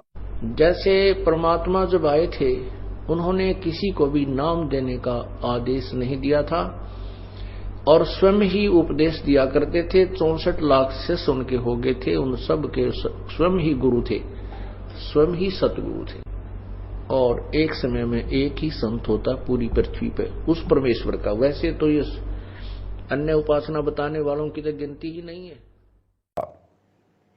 अब कोई कहेगा भाई मीराबाई को कैसे रविदास जी से मंत्र दान करवा दिए, तो इस बात को भी हमने गुरु जी के ज्ञान को आधार बना के समझना पड़ेगा। मीराबाई को रविदास जी ने नाम दीक्षा नहीं दी थी। आपने गुरु जी के मुख से भी सुना होगा कि भाई मीराबाई से नाम लिया। कबीर जी ने कहा कि जा भाई रविदास जी से नाम ले ले, तो मीराबाई जाके रविदास जी से नाम ले आई। लेकिन यहाँ गुरु जी जो बात हमें समझाना चाह रहे हैं पुण्यात्माओं, परमात्मा एक सांसारिक दृष्टि से सत्संग करेंगे, वरना दुनिया विरोध खड़ा कर देगी। क्योंकि रविदास जी की हिस्ट्री में लिख दिया गया कि मीरा को नाम रविदास जी ने दिया, और हकीकत भी है, क्योंकि मीरा ने रविदास जी से नाम लिया था। लेकिन जिस समय मीरा ने रविदास से नाम लिया था, उस समय रविदास के रूप में कौन बैठा था? वो कबीर परमात्मा बैठा था, क्योंकि मीरा को सतनाम मिला था भाई। मीरा को प्रथम नाम ओरिजिनल मिला था, जो आप और हमारे को मिला है। भले आगे पीछे के 2 मंत्र ना मिले हों प्रथम नाम के, लेकिन बीच के 5 नाम और सतनाम मीरा को मिले थे। तो ये कौन दे सकता है ये नाम? ये रविदास नहीं दे सकता था, वो भगत था। कबीर परमात्मा ने वो नाम दिए भाई, कबीर परमात्मा ने। रविदास जी को तो मालूम भी नहीं मैंने कब मीरा को नाम दे दिया, कब क्या लीला हो गई। ठीक इसी प्रकार जिस प्रकार पांडवों का यज्ञ सफल करने के लिए परमात्मा ने अपने भगत सुपथ सुदर्शन में प्रेरणा करके और 15 दिन के टूर पे भेज दिया, और स्वयं झोपड़ी में सुपथ सुदर्शन जी का रूप बना के परमात्मा बैठ गया और जाके पांडवों की यज्ञ सफल कर दी। और सुपथ सुदर्शन को आजीवन नहीं पता चला कि मेरे रूप में परमात्मा पांडवों का यज्ञ सफल करके आ गए। अब दुनिया क्या समझ रही है कि सुपथ सुदर्शन ने, उस वाल्मीकि ने, उस भगत ने पांडवों का यज्ञ सफल किया, पांडवों का यज्ञ बजाया। लेकिन सत्संग क्या कह रहे हैं, तत्व ज्ञान क्या कह रहा है, ज्ञान आधार क्या कह रहा है कि सुपथ सुदर्शन नाम के उस भगत ने नहीं, उसके रूप में स्वयं कबीर परमात्मा ने पांडवों का यज्ञ बचाया। तो ठीक इसी प्रकार मीरा को नाम दीक्षा स्वयं कबीर परमात्मा ने रविदास जी का रूप बना के दी थी। वो जो जितनी भी लीलाएं की परमेश्वर ने, घटोती में गंगा भी जो निकली थी कि ये ले जा भाई, ये गंगा माई में डाल देना मेरे नाम का, वो भी उस समय कबीर परमात्मा ही ने ही रविदास जी का रूप बना के उस पंडित को दिया था। वो 700 ब्राह्मणों का जो जनेऊ परमात्मा ने रविदास जी के रूप में तोड़ा, वो रविदास ने नहीं तोड़ा, स्वयं कबीर परमेश्वर ने। उनको तो पता भी नहीं परमात्मा कब क्या खेल खेल रहा है, वो तो अपना नॉर्मल सा जीवन जी रहा था। तो भगत जी हमने इन बातों को समझना पड़ेगा। जब उन रूपों में भी कबीर परमात्मा ने ही नाम दिया, तो भगत जी सन 1994 से ये सतनाम और प्रथम नाम का दान इस धरती पे कौन कर रहा है? 1994 से कौन कर रहा है? अगर आपको लगता है कि 1997 में संत रामपाल जी सतलोक चले गए और 1997 से कबीर परमात्मा धरती पे है, तो फिर 1994 में भगत जी सतनाम किसने दिया लोगों को? प्रथम नाम किसने दिया लोगों को, जो नाम कबीर जी के अलावा कोई दे ही नहीं सकता? जैसे परमात्मा जब आए थे, उन्होंने किसी को भी नाम देने का आदेश नहीं दिया था और स्वयं ही उपदेश दिया करते थे। 64 लाख शिष्य उनके हो गए थे, उन सब के स्वयं ही गुरु थे, स्वयं ही सतगुरु थे। भगत जी इन सब बातें ये सांकेतिक हैं। भगत जी अगर सभी व्यक्ति, सभी आत्माएं, गुरु से नाम लेके सभी भगत अगर इस गहरे संकेत को यदि समझ जाएं, यही तत्व ज्ञान है। गुरु जी ने क्या बताया बच्चों? तत्व ज्ञान क्या होता है? जिसका कोई निष्कर्ष निकले। जैसे दूध होता है, दूध को लाए, उसको गर्म किया, उसको जिमाया, जामन डाल के उसका दही बना, फिर उसको मथा, फिर उसमें छाछ अलग निकलेगी, फिर उसके अंदर घी निकलेगा, फिर उस घी को गर्म किया जाता है, फिर उसका मैल निकाला जाता है और फिर उस घी को किसी बोतल में बंद किया जाता है और फिर वो रत्न बराबर हो जाता है, वो 50 साल खराब नहीं होता। तो ऐसे भगत जी ये तत्व ज्ञान का निष्कर्ष आज गुरु जी के सत्संगों को आधार बना के, उनके ज्ञान को आधार बना के आज भगत जी हम भक्तों ने स्वयं करना पड़ेगा। आज परमात्मा जबरदस्ती नहीं करेगा भगत जी, परमात्मा जबरदस्ती नहीं समझाएगा। अब ये सार भगत जी हम भक्तों ने निकालना पड़ेगा। यही तत्व ज्ञान है। इसीलिए परमात्मा ने बिचली पीढ़ी का समय चुना और इसीलिए परमात्मा ने आज हमारे को अक्षर ज्ञान करवाया, ये शिक्षा दी, इसीलिए दिए भगत जी। आज भी परमात्मा चोटी पकड़ के खाना नहीं खिलाएगा। मालिक ने खाना सामने रख दिया, खाना हमने पड़ेगा कि क्या हमारे लिए उचित है, क्या हमारे लिए अनुचित है। अपने आत्माओं, दास का उद्देश्य ये केवल राम कथा सुनाना नहीं है, आपको विद्वान बनाना है ताकि आप मार ना खा जाओ, भविष्य में फिर काम ना बिगड़ जाए। और बहुत आसान तरीके से आपको समझाया जा सकता है। 1 बार 2 बार 100 बार बताऊंगा, अपने आप हृदय समा जाएगी आपके। इस झूठ को हमने लाखों बार सुन लिया तो सच्ची होगी, सत्य को भी सैकड़ों बार सुनोगे अपने आप। सत्य तो है ही सत्य, या तो ऐसा जगह बना देगी फिर कोई टस से मस नहीं कर सकता। तो आज हर स्थिति में भगत जी परमेश्वर को दोष नहीं दिया जा सकता। जो लोग कहते हैं ना कि पवन गुरुद्रोही, फलाने गुरुद्रोही, मैनेजमेंट गलत या सत्सेवक सही, ठीक इसी प्रकार ये निर्णय संगत ने स्वयं करना पड़ेगा। इस ज्ञान को आधार बना के गुरु जी के भरोसे बैठोगे, मूर्खता में रहोगे। जिस प्रकार परमात्मा ये गहरे गहरे संकेत नहीं बता रहे, ये कह के छोड़ दिया कि 1997 में मेरे को कबीर परमात्मा मिले, लेकिन निष्कर्ष निकालने वालों ने, गोताखोरों ने गोता मार के वो हीरे मोती समुद्र के नीचे से उठा के ले आए। उन लोगों ने ज्ञान आधार से और निष्कर्ष निकाल लिया कि 1997 में परमात्मा धरती पे आया या 8 सितंबर 1951 को ही परमात्मा धरती पे आ गया था। और जो भी रामपाल नाम का जो व्यक्ति था, उसको उसी क्षण उस आत्मा को परमात्मा ने सतलोक भेज दिया था। अगर वो आत्मा ना होती, अगर वो माँ के गर्भ से जन्म लेके ना आती, तो आज ये शब्द भी नहीं बोलते गुरुदेव कि तेरा रामपाल अज्ञान किया सतलोक का वासी। वो विशेष आत्मा जो भी थी परमात्मा की, उसी क्षण इंद्रो माई के गर्भ से जन्म लेते ही परमेश्वर ने उसको सतलोक भेज दिया।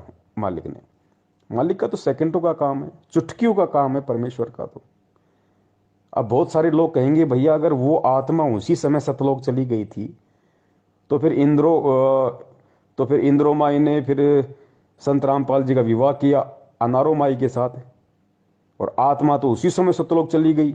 उसके बाद से उस शरीर में स्वयं कबीर परमात्मा, तो फिर अनारो माई को बच्चे पैदा किसने किए? अनारो माई को बच्चे कैसे हुए? कबीर परमात्मा तो संभोग करते ही नहीं। भगत जी यही भी हमने तत्व ज्ञान से ही हमने इसका निष्कर्ष निकालना पड़ेगा। भगत जी परमात्मा को हमने पहचानना पड़ेगा, परमात्मा की लीलाओं से आज हमने परिचित होना पड़ेगा। परमात्मा क्या नहीं कर सकता। परमात्मा भगत जी बिना आत्मा के शरीर को ऐसे चला दे जैसे आप और हम चल रहे हैं, बिना आत्मा के शरीर को।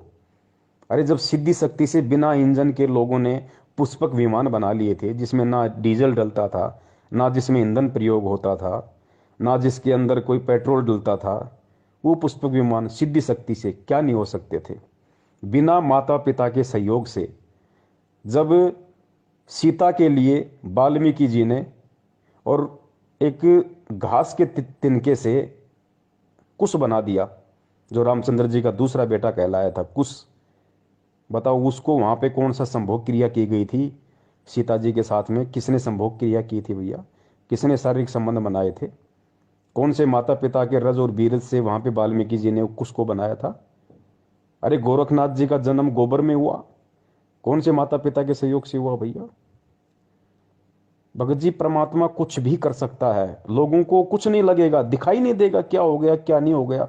उनको तो ऐसा लगेगा जैसे बस आपस में सब कुछ चल रहा है नॉर्मली।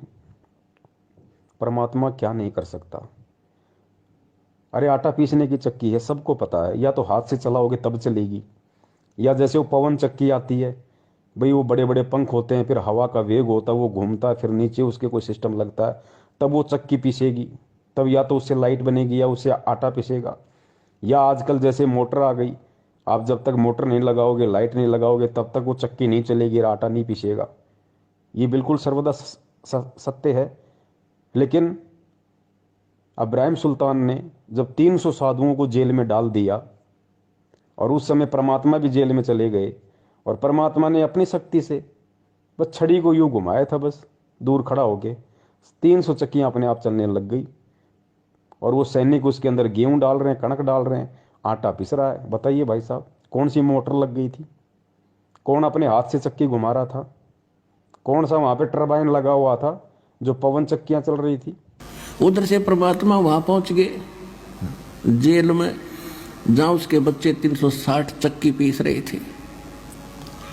अब वहां जाकर के उन पहरेदारों से कहा, पुलिस वालों से, कि भाई मेरी भी सजा कर दी तुम्हारे राजा ने।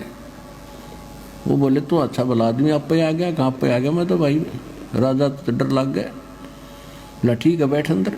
वो बैठा दिया और कहा ये चक्की पकड़। तो परमात्मा खड़े हो गए, कहने लगे भाई देखो, एक काम करेंगे हम, चाहे तो चक्की चलवा लो और चाहे इसमें तुम कणक डालो, एक काम तुम करोगे एक काम करेंगे। और सबको कह दिया बंद कर दो भाई।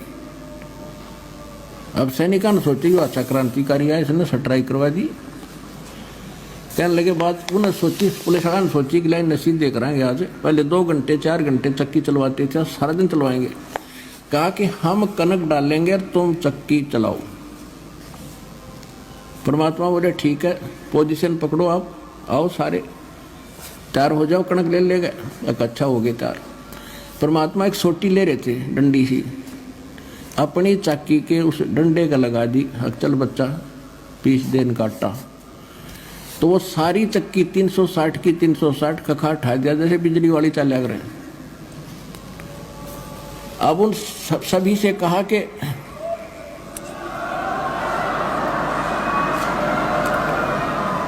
भगत जी ये परमेश्वर है, ये कुछ भी कर सकता है, असंभव शब्द इसकी डिक्शनरी में नहीं है। लोगों को तो ये लगा कि भाई रामपाल जी हैं ये, और अनारो माई के साथ इनके संपर्क, और माई भी बिल्कुल, माई को महसूस ही नहीं, माई सोच ही नहीं सकती, आज भी नहीं सोच सकती माई। और बिल्कुल माई ने जो महसूस किया होगा कि हाँ मेरे पति ने मेरे साथ ऐसे ऐसे शारीरिक संबंध बनाए, बिल्कुल जैसे आप और हम बनाते आए, ऐसा ही हुआ माई के साथ। लेकिन वो कबीर परमात्मा थोड़ी थे भाई। कबीर परमात्मा तो ऐसे ऐसे 1000 रामपाल रूप बना दे, लाखों रामपाल जी के रूप बना दे, ऐसे ऐसे माई को पता नहीं चले। एक माई के साथ है सदा से, एक अपना सारा खेल खेल रहा है, लोगों को केवल एक ही दिखाई देता है। जिस प्रकार सिकंदर लोदी के दरबार में जब परमात्मा को खूनी हाथी के सामने डाला गया तो परमात्मा ने सिंह रूप धारण कर लिया, तो पुण्यात्मा उस समय पूरी दुनिया को तो वो कबीर दिखाई दे रहा है, और सिकंदर लोदी को वो सिंह रूप दिखाई दे रहा है। ओ सॉरी, उसको हाथी को और पीलवान को, हाथी को और पीलवान को तो परमात्मा सिंह रूप में दिखाई दे रहे हैं, शेर रूप में दिखाई दे रहे हैं। और पूरी दुनिया को और सिकंदर लोदी को परमात्मा कौन से रूप में दिखाई दे रहे हैं? कबीर रूप में। तो यही अनारो माई के साथ हुआ। एक रामपाल रूप तो बिल्कुल जैसे अनारो माई के साथ में, तो जरूरी थोड़ी है कि कबीर परमात्मा की कोई आत्मा थी उस शरीर में जो अनारो माई के साथ में रहे। पुण्यात्माओं, इन चीजों को हमने समझना पड़ेगा। परमात्मा एक ही समय में लाखों लीलाएं कर सकता है, लाखों खेल खेल सकता है। परमात्मा एक ही समय में आपके बाप की भूमिका भी कर देगा, आपकी बहन की भूमिका भी कर देगा, आपके बेटे की भूमिका भी कर देगा, और स्वयं आपकी भूमिका भी कर देगा। अब बताओ कौन पहचान ले उस परमात्मा को? सिकंदर लोदी को परमात्मा ने विराट रूप दिखाया दिल्ली के दरबार में, ऊपर तक देखा परमात्मा को और छोड़ नहीं, पैरों में गिर गया, गिड़गिड़ाने लगा, और दुनिया को वही 5-6 फुट का वो कबीर दिखाई दे रहा है। तो पुण्यात्मा, ये कबीर परमेश्वर है धरती पे, और ये भक्ति विश्वास की है। गुरुजी हर चीज को खोल के नहीं बताएंगे। अगर आज भी हर चीज को खोल के बताएंगे तो फिर हमारी बुद्धि कहाँ गई? फिर ये शिक्षा देने का क्या फायदा? ये 650 साल से परमात्मा डंडे मार मार के ज्ञान वाले आज फिर हमें यहाँ क्यों लेके आए? आज भी अगर हम लातों के भूत बनेंगे फिर इस शिक्षा का क्या फायदा? उन युगों युगों के भक्ति संस्कारों का क्या फायदा फिर? तो पुण्यात्माओं, इसीलिए परमात्मा ने सत्सेवकों को निमित्त बना के ये लाइव साध संगति, लाइव संग समाधान का सिस्टम संगत में चलवाया है। और यकीन मानना, इसमें कोई पवन दास का श्रेय नहीं है, कोई पवन दास का योगदान नहीं है, पवन दास का -0% भी इसमें कोई रोल नहीं है। सिर्फ दास एक लाउड स्पीकर है, सारी प्रेरणा उस परमात्मा की है टोटली। वो क्या बुलवाएंगे क्या नहीं बुलवाएंगे, मैं क्या सोच के बैठता हूं कि आज मैं क्या बोलूंगा, लेकिन मैं भूल जाता हूं कि मैंने क्या कुछ सोचा भी था क्या, और परमात्मा क्या से क्या मैटर शुरू करवा देते हैं। लाइव संग का समाधान फेसबुक पे 5-5 घंटे, 4-4 घंटे। और पुण्यात्माओं, ये सतगुरु की शब्द शक्ति है।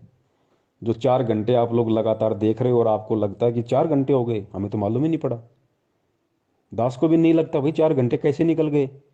और 4 घंटे पुण्यात्माओं, आप गुरु जी के सत्संग सुन के देख लो, खुद उस कबीर परमात्मा के गुरु जी के मुख कमल से 4 घंटे मोबाइल पे आप सत्संग सुनो, आप 1 घंटे में 3 बार तो बाथरूम करने चले जाओगे।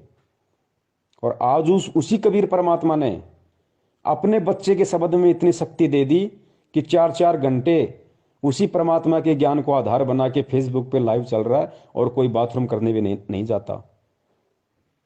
तो पुण्यात्मा, ये क्या है? ये विचार करो, खुद आपकी आंखों के सामने है, और कोई मेरे बाप का ज्ञान नहीं, कोई मेरे दादा का ज्ञान नहीं, कोई किसी दूसरे संत का ज्ञान नहीं, खुद गुरु जी के सत्संग, गुरु जी के सत्संगों को आधार, और 4-4 घंटे हम सभी भाई बहन बैठे रहते हैं, कोई बाथरूम भी नहीं जाता, और ये लगता है कि 4 घंटे हो गए, हमें मालूम ही नहीं पड़ा।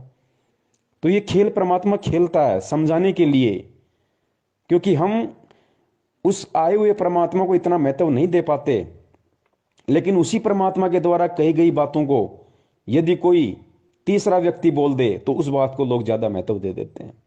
लेकिन परमात्मा चाहता है कि चाहिए कुछ भी महत्व दें, कुछ भी करें, ये मेरे ज्ञान पे टिके रहें, ये सच्चाई से जुड़े रहें, भगवान और भक्ति पे इनका विश्वास बना रहे।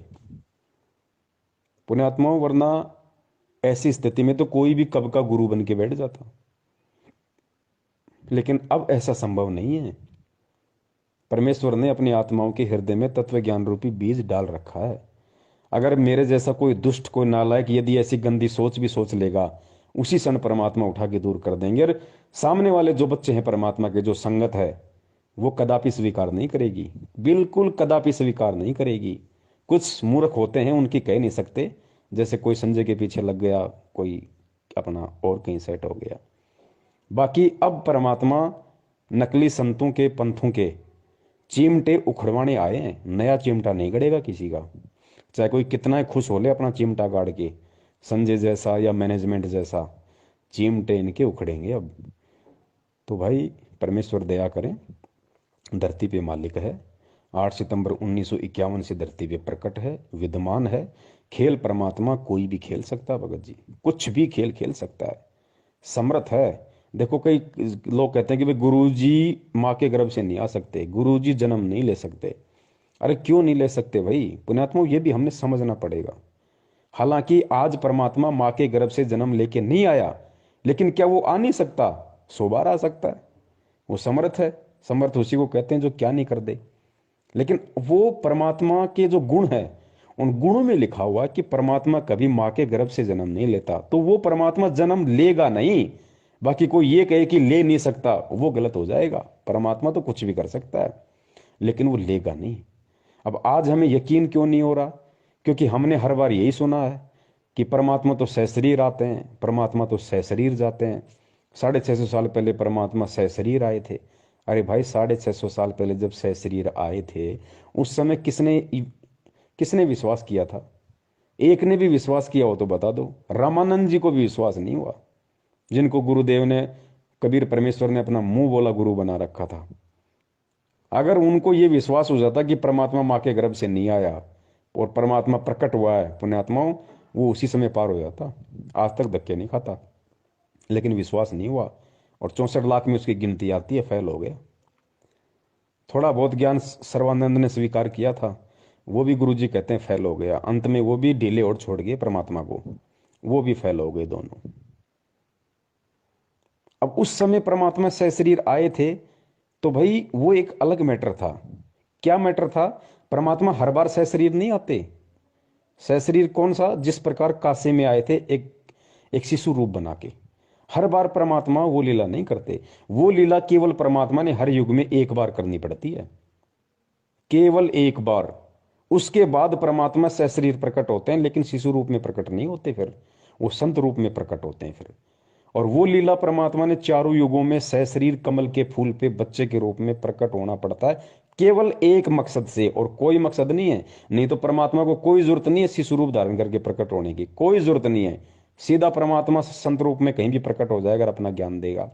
लेकिन वो क्यों प्रकट होते हैं शिशु रूप में, और क्यों फिर हम मंद बुद्धि यही मान लेते हैं कि परमात्मा तो वही है जो शिशु रूप में प्रकट हो? ये भ्रम निवारण करने के लिए मालिक ने अपने सत्संगों में बताया। क्या बताया गुरुदेव ने? कि चारों युगों में केवल एक एक बार परमात्मा को शिशु रूप में किसी भी तालाब में विकसित कमल के फूल पे प्रकट होने की लीला इसलिए करनी पड़ती है क्योंकि परमात्मा के इस प्रकार से प्रकट होने की रचना वेदों में लिखी हुई है कि परमात्मा कमल के फूल पे शिशु रूप में प्रकट होता है। अगर परमात्मा वेदों में लिखी गई उस बात अनुसार यदि एक युग में एक बार ऐसी प्रकट होने की लीला ना करे तो खुद उस परमात्मा के वेद झूठे साबित हो जाते हैं। इसलिए अपने द्वारा वेदों में लिखी गई उन बातों को सत्य साबित करने के लिए परमात्मा ने शिशु रूप में प्रकट होना होता है। अन्यथा परमात्मा को कोई आवश्यकता नहीं बच्चे के रूप में कमल के फूल पे प्रकट होने की, कोई जरूरत नहीं उस परमात्मा को। तो पुण्यात्माओं, हमने हमारे मन में वहम को निकाल देना है कि असल में कबीर परमात्मा तो वही होता है जो शिशु रूप में प्रकट होता है, जो सशरीर ऊपर से आता हुआ किसी को दिखाई दे, वही भगवान होता है, नहीं तो और भगवान हो ही नहीं सकता। तो इसका भ्रम निवारण गुरुजी ने इसलिए किया कि वो खाली वेदों में लिखी हुई उस बात को सत्य साबित करने के लिए परमात्मा ने ऐसा करना पड़ता है, और कोई रीजन नहीं है। बाकी तो परमात्मा जब चाहे जैसे चाहे कहीं भी प्रकट हो जाता है। जैसे 8 सितंबर 1951 को इस तरीके से आज प्रकट हुए, और ठीक इसी तरीके से आज से 250-350 साल पहले गरीबदास जी महाराज जी के रूप में प्रकट हुए। गरीबदास जी महाराज जी तो इसी तरीके से जाट परिवार में आए थे। लोगों को तो ये लग रहा था ना कि रानी माँ के पेट से आए हैं, रानी माँ के पेट से आए हैं। बलराम जी उनके पिताजी हैं, गांव उनका छुड़ानी है। किसने भगवान माना? लेकिन कैसी कैसी लीलाएं की परमात्मा ने। और जब शरीर छोड़ा तो कैसे छोड़ा परमेश्वर ने? अस्थियां नहीं मिली उनकी। बाद में रोए गांव वाले, परिवार वाले, ओहो ये तो भगवान थे, इनका तो तेज पुंज का शरीर था, इनका तो शब्द स्वरूपी था। उनकी अस्थियां नहीं मिली, और परमेश्वर वहां से और फिर सहारनपुर में जाके प्रकट हो गए उसी रूप में जिस शरीर को लोगों ने 5 तत्वों का मान के उसको जला दिया था, अग्नि को सवा कर दिया था, जिसका नामो निशान मिटा दिया था। उसी शरीर में, उसी उम्र में, जिस उम्र में परमात्मा ने छुड़ाने में अपना शरीर छोड़ा था, उसी उम्र में, उसी रूप में परमात्मा सहारनपुर में प्रकट हो गए। और 35 साल तक चिड़ी के बाप को हवा नहीं लगी कि गरीबदास जी महाराज जी वहां हैं। और जैसे 35 साल बाद उन्होंने सहारनपुर में वो शरीर छोड़ा, उसके बाद जब वो सहारनपुर वाले वहां गए कि भाई उनको बता तो दे महाराज जी ने शरीर छोड़ दिया, भाई अंतिम संस्कार यहाँ करें या वहां लाएं छुड़ानी में। तो गुरु जी बोले, वो जब वहां गए तो लोगों ने कहा भाई तुम क्या बात कर रहे हो, महाराज जी तो 35 साल पहले शरीर छोड़ गए, ये देखो इनका ये बना हुआ है, इनका ये स्थान बना हुआ। तब लोगों की आंखें खुली, भाई ये तो परमात्मा था, भाई ये तो कुछ भी लीला कर सकता है। तो पुण्यात्माओं, धोखा मत खाओ। वही कबीर परमात्मा या वही गरीबदास जी महाराज आज हमारी आंखों के सामने हमारा गुरु बन के बैठा हुआ है। हम ही दिल दरिया हैं बाई, हम ही बिंदु सिंध गर्क छाई, हम ही लहर तरंग उठावें, हम प्रगट हम ही छिप जावें, हम ही गुप्त गुज गंभीरा, हम ही अवगत हमें कबीरा। अब बंदी छोड़ा अपना भी भेद दें गरीबदास जी कि मैं कबीर हूं और भाई मैं पूर्ण ब्रह्म परमात्मा हूं। या गरीबदास जी भी यही प्रमाण यानी गुप्त रूप में कभी कहीं कहीं अपना प्रमाण दे जाते हैं। क्या हम भी इनको उसी समय परमात्मा मानेंगे जब इनकी अस्थियां नहीं मिलेंगी, या ये कहीं और जगह हो जाएंगे प्रकट, या वैसी कोई खेल करेंगे शरीर छोड़ने के बाद, क्या तब ही हम इनको परमात्मा मानेंगे? लेकिन उस समय मांगने का फायदा क्या? अरे उस समय भगवान मानने का फायदा क्या फिर, जब हमारे हाथ से ही डोर निकल जाएगी। आज उनका छुड़ाने में मंदिर बना हुआ है, आज लोग उनको परमात्मा मान के पूज रहे हैं, लेकिन फायदा क्या? परमात्मा मान के अगर उस समय पूछते, जिस समय गरीबदास जी महाराज जी ज्ञान सुनाया करते थे, जो भी मंत्र दिया करते थे, उस समय यदि उनकी सेवा करते, उनकी चरण सेवा करते, उस समय यदि उनके ज्ञान को सुनते, आधार बनाते, जीवन में उतारते, तो कुछ काम आता। आज उनको परमात्मा परमात्मा कह रहे हो, लेकिन फायदा क्या?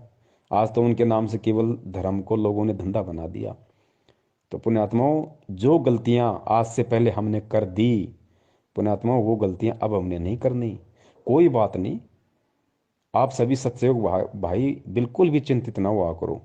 सबसे पहले तो आप ये खुशी मनाओ कि 20 लाख की संगत में से परमेश्वर ने केवल आप पुण्यात्माओं पे अपनी विशेष मेहर बख्श रखी है, जो आप सत्सेवक भाई बहनों के नाम से जाने जाते हो।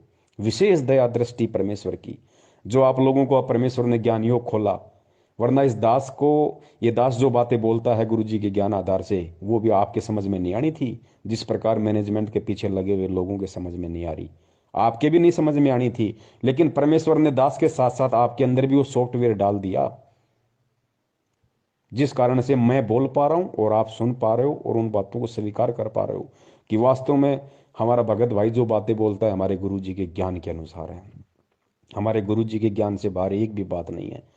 अरे मैनेजमेंट वाले भी तो हमारे गुरु भाई है, उनके पीछे लगे हुए लोग भी तो हमारे गुरु भाई है, गुरु जी का परिवार भी तो हमारा गुरु भाई है। फिर वो इन बातों को क्यों नहीं स्वीकार कर रहे? उनके अंदर ये बातें क्यों नहीं समा रही?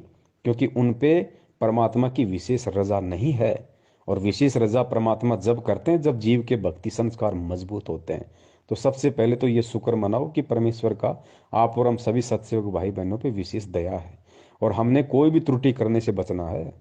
हमने परमेश्वर के ये प्रेम और एकता का जो मार्ग है, इसमें प्रेम और एकता बनाए रखनी है। चाहे हमें कोई पवन ठग कहे, चाहे हमें कोई पवन गुरुद्रोही कहे, हमें कुछ भी कहे, कोई कुछ भी कहे, हमने यही सोचना है कि जो भूमिका हमारे परमात्मा ने एक भगत के रूप में करके दिखाई है, हमारे गुरुदेव संत रामपाल जी महाराज जी को लोगों ने ठग कहा, पाखंड कहा। गांव गांव में सत्संग करने जाते थे, लोग उनको गालियां निकालते थे, पत्थरों से मारते थे। पता नहीं परमात्मा ने 2-2 बार जेल गए, आज भी जेल में है। रोहतक जेल में परमात्मा ने पूरी जेल में स्टाफ उनसे झाड़ू निकलवाया करता था। आज परमात्मा 30 या 35 रुपये पर डे तनख्वाह में और एक बागवानी का काम कर रहे हैं, कैदी नंबर 1005 बन के रोहतक वहां पे हिसार जेल में। परमात्मा को लोगों ने कितना भला बुरा कहा, मालिक ने किसी को उप तक नहीं कहा। पाखंडी रामपाल कहा, ठग रामपाल कहा, हिंदू धर्म का विरोधी कहा। क्या परमात्मा ने किसी को उप तक कहा? मालिक को पता था किसको कहूं, सब मेरे बच्चे। तो भाई हम किसको कहें? सब हमारे भाई बहन है, सब हमारे गुरु भाई बहन है। अगर एक गुरु भाई बहन अगर हमें अज्ञानता में ठग कह रहा है, अगर हमें गुरुद्रोही कह रहा है, तो क्या दिक्कत है? उस भाई या बहन के कहने से हम गुरुद्रोही या ठग थोड़ी हो जाएंगे। ठग हम उस दिन होंगे जिस दिन हम ठगी करेंगे, उससे पहले हम ठग नहीं होंगे। कल को अगर आपको या मुझे कोई कह दे कि पवन मुख्यमंत्री, बताओ, हमें बताओ, 20 लाख की BMW में बैठा के विधानसभा में कौन ले जाएगा? कोई नहीं बैठाएगा हमें। तो जब उनके मुख्यमंत्री कहने से हमारे को कोई मुख्यमंत्री नहीं मान लेगा, तो उनके ठग और गुरुद्रोही कहने से बताओ हम ठग और गुरुद्रोही कैसे हो जाएंगे? तो पुण्यात्माओं, हर हाल में हमने, क्योंकि गुरुदेव ने खुद एक भगत की भूमिका की है, और भगत की भूमिका गुरुदेव इसीलिए करके दिखाते हैं ताकि परमेश्वर के बच्चे उनसे सीख ले सकें, उनसे शिक्षाएं ले सकें कि भाई मेरे गुरुदेव ने इस तरीके से किया है, जब तक मैं ऐसा नहीं करूंगा मेरी भक्ति मार्ग में, तब तक मैं सफल नहीं हो सकता। आज लोग छोटी छोटी बातों को लेके गुरुदेव से दूर हो जाते हैं। छोटे छोटे कोई दुख, कोई कष्ट, कोई परेशानी आ जाती, हम गुरुदेव से दूर हो जाते हैं, मन में दोष पाल लेते हैं। अरे गुरुदेव ने देखो क्या किया, गुरुदेव का संघर्ष देखो, पूरा जीवन देखो परमात्मा का। 1994 से परिवार उनको त्यागना पड़ा, लोगों का गालियां उनको खानी पड़ी, मार उनको खानी पड़ी पुलिस वालों की, जेल उनको जाना पड़ा, घर उनका उजड़ गया। संत का घर उसका आश्रम होता है, संत का पूरा परिवार उजड़ गया। संत के बच्चे जो होते हैं, संगत जो होती है, वो उनका असली परिवार होता है। तो घर उस परमात्मा का उजड़ गया, बच्चे उस परमात्मा के उजड़ गए। ऊपर से हरियाणा सरकार ने 28 करोड़ रुपए का जुर्माना उनके ऊपर लगा रखा, और 6 साल से परमात्मा जेल में बैठे हुए हैं। जेल में क्या सुख सुविधा मिलती है, कैसा खाना मिलता है, कैसे लोग आपस में बर्ताव करते हैं। गुरु जी को कोई भगवान थोड़ी मानता है जेल में। गुरु जी को पुलिस वाले तो केवल एक मुजरिम मानते हैं, और आपस में जो कैदी हैं वो भी अपने जैसा एक आम व्यक्ति और कैदी मानते हैं। तो सोचो परमात्मा किन लोगों के बीच में, किन किन लोगों के मध्य परमात्मा बैठे हुए हैं, कैसी कैसी उनकी उनकी गंदी और घटिया बातें सुनते हैं। वो कैदियों में कितना दिमाग होता है, वो आपस में कैसे माँ बहन की गालियां दे के बात करते होंगे, कैसे एक दूसरे के प्रति ऊंच नीच की बात करते होंगे। परमात्मा सबकी सुन रहा है ना, सबकी परमात्मा देख रहा है ना। लेकिन ये संदेशा दिया हमें परमात्मा ने इन सारे संघर्षों के बीच में कि बच्चों देखो, मेरा घर उजड़ गया, मेरा आश्रम उजड़ गया, मेरा कलयुगी परिवार मेरे से दूर हो गया, मेरे खुद के भाई बहन, मेरे बच्चों ने, जिनको तुम मानते हो कि ये गुरु जी का परिवार है, गुरु जी के बेटा बेटी, उन्होंने मेरे से गद्दारी करी। आज मेरा परिवार मेरे आदेश की आड़ में मेरे असली बच्चों को लूट रहा है, संगत को लूट रहा है, दान के नाम पे लूट रहा। 2-2 बार मैं जेल गया, मेरा आश्रम उजड़ गया, 30-30 बार मेरा रिमांड हुआ। लेकिन बच्चों, मैंने अपने कबीर भगवान से एक सेकंड के लिए भी, एक क्षण के लिए भी अपने ध्यान नहीं हटाया। मैंने अविश्वास प्रकट नहीं किया कि मेरे साथ इतने जुल्म हो रहे हैं, मेरे साथ इतनी ज्यादतियां हो रही हैं। अरे 1 साल हो जाए, 2 साल हो जाए, चल जाए, 2-2 बार जेल, मेरे 3-3 मेरे आश्रम उजड़ गए, मेरे ऊपर ऐसे ऐसे झूठे लालछन लगा दिए गए, देशद्रोह जैसा मेरे ऊपर मुकदमा लगा दिया गया। लोग मुझे भड़वा कहते हैं, मुझे पाखंडी कहते हैं, मुझे ठग कहते हैं। कहाँ है भगवान? मैं इतना समर्पित हूं, मैं कबीर भगवान के प्रति मैंने मेरा सब कुछ दांव पे लगा दिया। आज वो कबीर भगवान कहाँ गया? आज क्यों नहीं आ रहा? पुण्यात्माओं, एक सेकंड के लिए भी गुरुदेव के मन में ये बात नहीं आई। और यही आज सबसे बड़ा उदाहरण परमात्मा पेश कर रहे हैं कि बच्चों, जिस प्रकार इतना सब कुछ होने के बाद भी जो तुम सहन भी नहीं कर सकते, जो मैं कर चुका हूं, और जो मैं आज सहन कर रहा हूं, वो तुम कभी जिंदगी में सहन भी नहीं कर सकते। और इतना होने के बाद भी मैंने एक क्षण के लिए भी अपने भगवान से मैंने नफरत नहीं की, मैंने अपने भगवान में दोष नहीं निकाला। मैंने भगवान से ये भी नहीं कहा कि भगवान आके मेरी रक्षा कर, मेरे साथ ऐसा क्यों हो रहा है, मैं तो सत्य की राह पे चल रहा हूँ। और मैंने तो सुना कि जो सच की राह पे चलता है भगवान उसके साथ होता है, आप कहाँ हो? एक सेकंड के लिए परमात्मा के मन में ये नहीं आया। तो पुण्यात्माओं, जब भगत की भूमिका में परमात्मा हमें इतना सब कुछ करके दिखा रहे हैं, तो हमने भी उसी स्थिति में आज रहना पड़ेगा। आज चाहे हमारा हाथ कट जाए, चाहे हमारे दोनों पैर कट जाए, चाहे हमारी जुबान कट जाए, चाहे हम बिल्कुल निर्धन हो जाएं, हम दरिद्र हो जाएं, आंखों के सामने बेटा मर जाए, बेटी मर जाए, माँ मर जाए, बाप मर जाए, परिवार उजड़ जाए, कैसे भी हमारे को चाहे हाथ में कटोरा लेकर रोड पे भीख मांगनी पड़ जाए, अंतिम समय तक चाहे हमारे को ये क्रिया करनी पड़ जाए, 2 साल नहीं, 10 साल नहीं, अगर 50 साल का जीवन है और कल हमारी मौत होनी है, और कल की मौत के 1 सेकंड तक यदि हमारे हाथ में कटोरा है और वो दुर्दशा है, और यदि हमें गुरु जी का नाम मिला हुआ है, तो ये गुरु जी उदाहरण पेश कर रहे हैं कि बच्चों, उस समय तक भी तुम्हारे अंदर मेरे प्रति, अपने गुरु के प्रति जरा सा भी विक्षेप नहीं आना चाहिए कि गुरु जी कहाँ है, भक्ति कहाँ है। मैं गुरु जी के लिए इतना सब कुछ मैंने कर दिया, इतना सब कुछ मैंने त्याग दिया, हर चीज मेरी बर्बाद हो गई, मैं रोड पे हूँ इतने वर्षों से, टाइम पे खाना नहीं मिल रहा। आज गुरु जी कहाँ गए? फिर कहाँ है भगवान? कहीं ऐसा तो नहीं कि मैंने मेरा जीवन बर्बाद कर दिया हो इनके पीछे लग के। पुण्यात्माओं, अंतिम समय भी यदि हमारे इतना सा भी विक्षेप, यदि ऐसी परिस्थितियों में भी यदि आ गया, तो उसी क्षण हम फेल हो जाएंगे। ठीक है, जो संघर्ष हमने किया, जो यात्राएं हमने सहन की इस भक्ति मार्ग में, वो परमात्मा पता नहीं हमारे को ब्रह्मा विष्णु महेश बना देगा, सारा दे देगा, सब कुछ दे देगा, अनंत युगों तक ऊपर राजा बना देगा, देवता बना देगा, महादेव बना देगा, लेकिन मोक्ष तो नहीं मिला जिसके लिए हम यहाँ पे भटक रहे हैं। तो पुण्यात्मा, इतना विश्वास हमने गुरुदेव पे रखना करे। खुद मालिक की वाणी है कि नाम सहित बेवतन भला, जो दर दर मांगे भीखा, और क्या हुआ छत्र की छाया चालाई, और राजपाट दिल्ली का।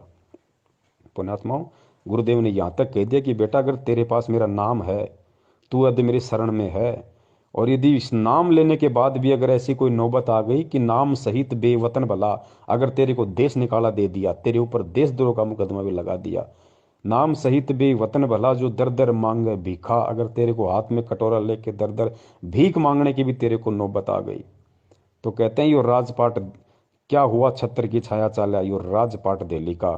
तो अपने आप को किसी राजा से भी जो 24 घंटे ऐसो आराम में रहता, उससे भी खुशनसीब मानना अगर नाम तेरे पास में है, चाहे भीख मांगनी पड़ जाए। पुण्यात्मा बहुत ही ये रेयर समय है, इसको बोलते रेयर समय, ये दोबारा नहीं आता। अनंत युगों में क्या पता कब बिल्ली के बाग का हमारा छिक्का टूटे, तब ये समय हमारा आएगा पुनः, नहीं तो नहीं आएगा। अब ये बहुर न ऐसा दाव, परमात्मा कहते हैं ना, समझा है तो सिर दर पाव, बहुर नहीं रे ऐसा दाव।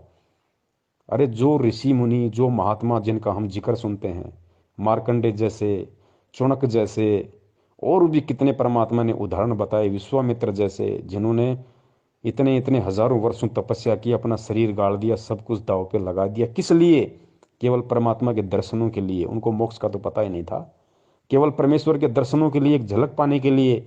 और उन महापुरुषों को इतना परित्याग, इतना तप, इतना सब कुछ सहन करने के बाद भी एक सेकंड के लिए दर्शन तक नहीं दिए। इसी कबीर परमात्मा ने, इसी गुरु जी ने जो आज रात दिन हमारे को दर्शनों के प्याले पिला रहा है, दर्शन तक नहीं दिए उनको। तो पुण्यात्मा ये कितना बड़ा हमारा सौभाग्य है कि खुद चल के परमात्मा हमें लेने आया है, खुद चल के, वरना परमात्मा को कोई हमारी आवश्यकता नहीं है। गुरु जी कहते हैं कि शीश उपाड़े भूई धरे, ऊपर मचके पांव, कबीर का घर शिखर में, तेरी गर्ज पड़े तो आव। गुरुदेव ने बताया कि हे नादान आत्मा, हे पुण्यकर्मी आत्मा, सरा अपने भाग्य को, अपने किस्मत को सरा कि तू कितना पुण्यकर्मी है, जो खुद सतलोक का राजा तेरे लिए स्पेशल चल के आया, स्पेशल। वरना कहते हैं कि शीश उपाड़े भूई धरे, ऊपर मचके पांव। अगर तू उस परमात्मा को खुश करने के लिए, उस परमात्मा की एक झलक पाने के लिए, अगर तू अपने हाथ में तलवार लेके अपनी खुद की गर्दन काटे, फिर उस गर्दन को अपने पैर के नीचे रखे, कहते हैं शीश उपाड़े भूई धरे, भूई यानी भूमि, शीश उपाड़े फिर भूमि पर धरे, और ऊपर रखे पाव अपने ही शीश पे, फिर तू तेरा पैर रख। कहते हैं कबीर का घर शिखर में, सतलोक में, तेरी गरज पड़े तो आओ। इतना करने के बाद भी वो परमात्मा तेरे ऊपर प्रसन्न नहीं हो सकता। और आज सोच कितना सीधे तरीके से तुझे भगवान मिल गया, तेरी उंगली का नाखून में नहीं उतरा और तुझे कबीर परमात्मा आके मिल गए, तेरी आंख खोलने से पहले तेरे सामने 38 साल का बन के खड़ा हुआ। तो पुण्यात्मा भी हमारा भाग्य, हमारा सौभाग्य, हमारा अहोभाग्य। 7.5 अरब विश्व की जनसंख्या, जिसमें से 20 लाख उनके शिष्य, और 20 लाख में से 5-10 हजार सत्सेवक। पुण्यात्मा सौभाग्य। और 5-10 हजार में से आज लोग जानते कितनों को हैं? 200, 250, 400 को। ये परम सौभाग्य हमारा, ये मौका है पुण्यात्मा, इसको गंवाना नहीं है। अरे कहने को तो दुनिया खुद उस परमात्मा को भी देशद्रोही कह रही है, तो क्या हम भक्ति छोड़ दें, उनमें दोष निकाल लें? अरे उनको तो डबल डबल उम्र कैद होगी, वो तो जेल से बाहर नहीं आने वाले भाई। तो क्या हम अपना विश्वास तोड़ दें? तो कहने दो लोगों को, हमें गुरुद्रोही कहते हैं तो कहने दो, हमें ठग कहते हैं तो कहने दो। एक दिन खुद उनकी जुबान सूख जाएगी, खुद चुपचाप हो जाएंगे। ये विधान है परमात्मा का। लेकिन पुण्यात्मा अडिग अटल, गुरुदेव कहते हैं कि संत, सिंह और सूरमा ये सदा आगे को बढ़ते हैं, पीछे मुड़ के नहीं देखते ये। तो पुण्यात्माओं, हम संत भी हैं और हम संत के बच्चे भी हैं, हम सिंह भी हैं और हम सिंह के बच्चे भी हैं, हम सूरमा भी हैं और हम सूरमा के बच्चे भी हैं। ये डबल डबल रोल परमात्मा ने ऐसे दया कर रखी है आप और हमारे ऊपर। मालिक की खुद की वाणी है कि लख भर सूरा जूझ ही, लख भर सावंत दे, और लख भर यति जहान में, तब सतगुरु शरणा ले।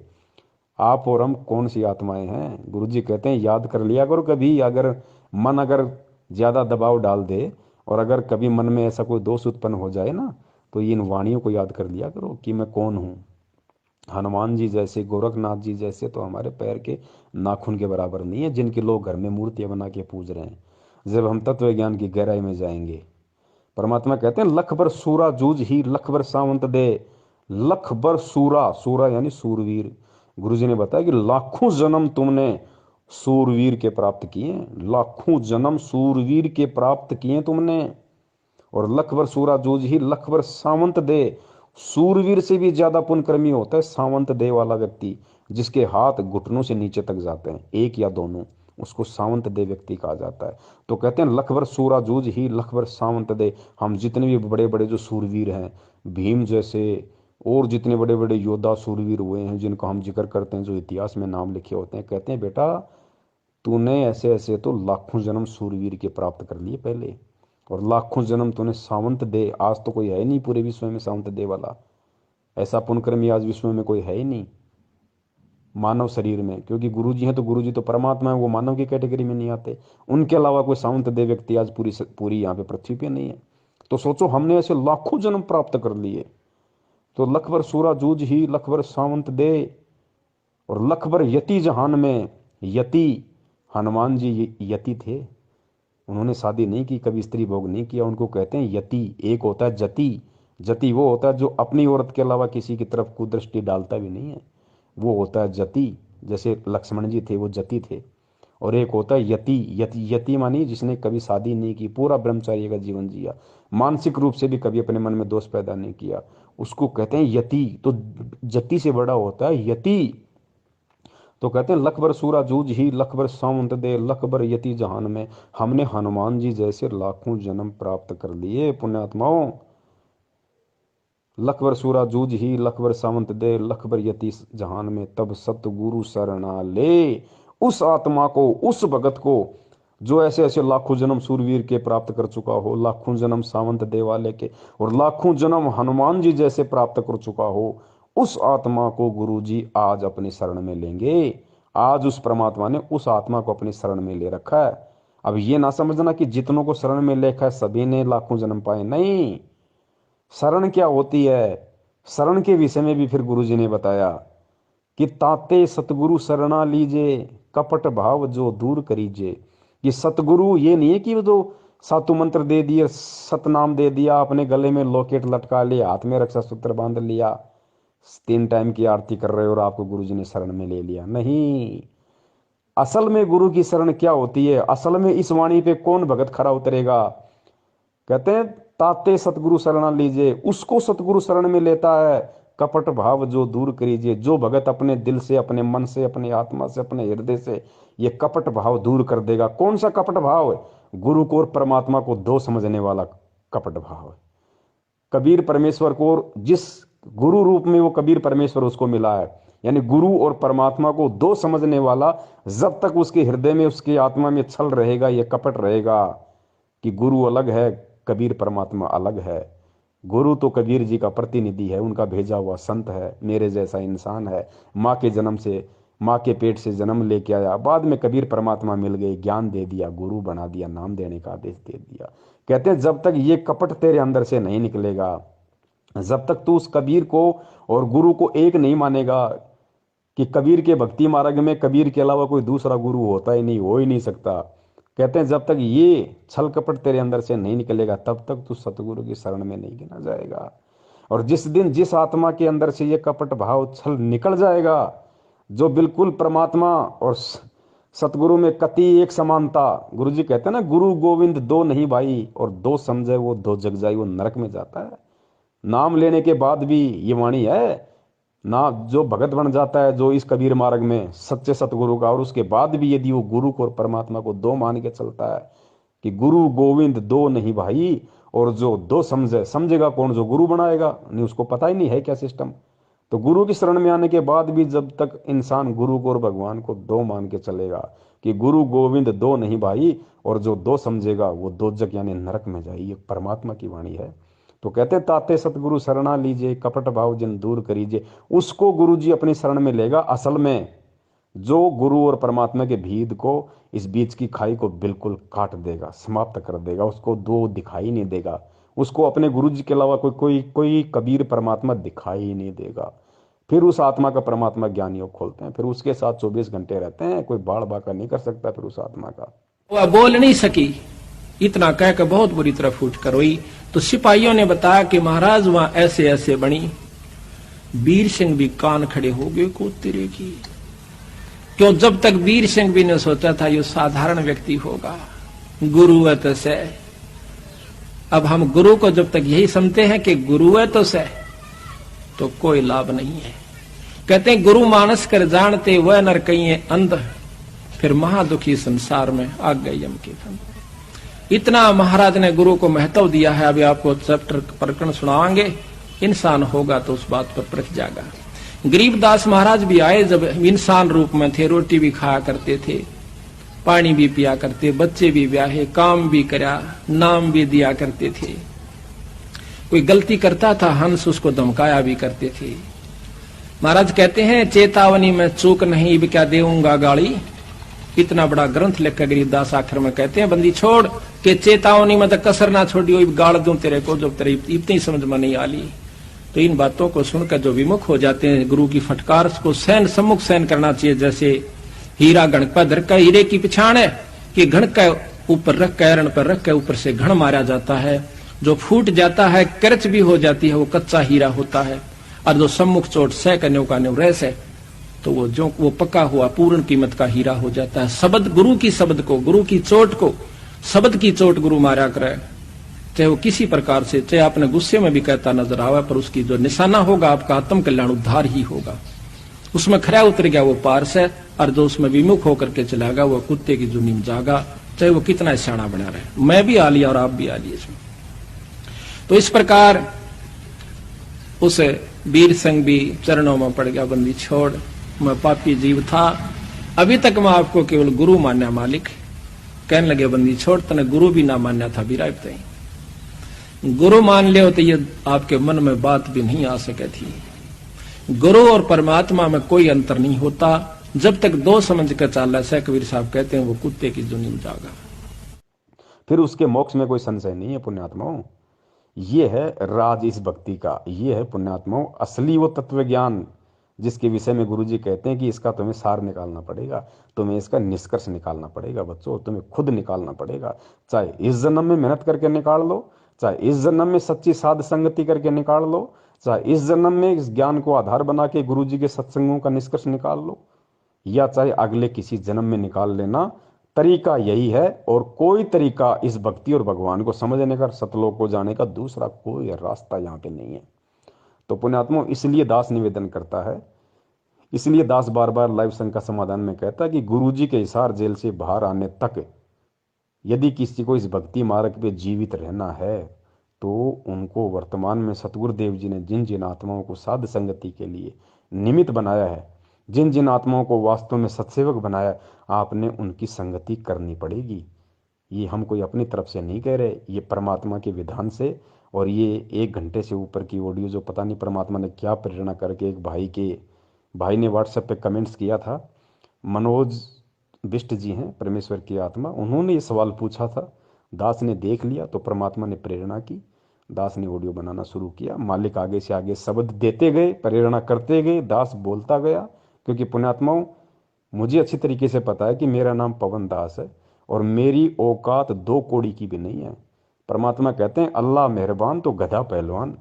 ये पवन दास नाम का गधा तब तक पहलवान है भक्ति मार्ग में जब तक मेरा अल्लाह मेरा गुरु मेहरबान है, कुछ नहीं है इसके अलावा। इस दास को तो थोड़ा 200-400 मीटर पैदल चल लेता है तो मेरे तो सांसें उफरने लग जाती हैं। पुण्यात्मा मेरी क्या औकात है, क्या औकात जीव की हो सकती है, चाहे कोई कितना बड़ा कोई महाबली क्यों ना हो। यहाँ पे आप और हम तो हैं ही क्या उनके आगे। इसलिए पुण्यात्माओं साध संगति से जुड़े रहो, परमेश्वर के ज्ञान को आधार बना के चलते रहो।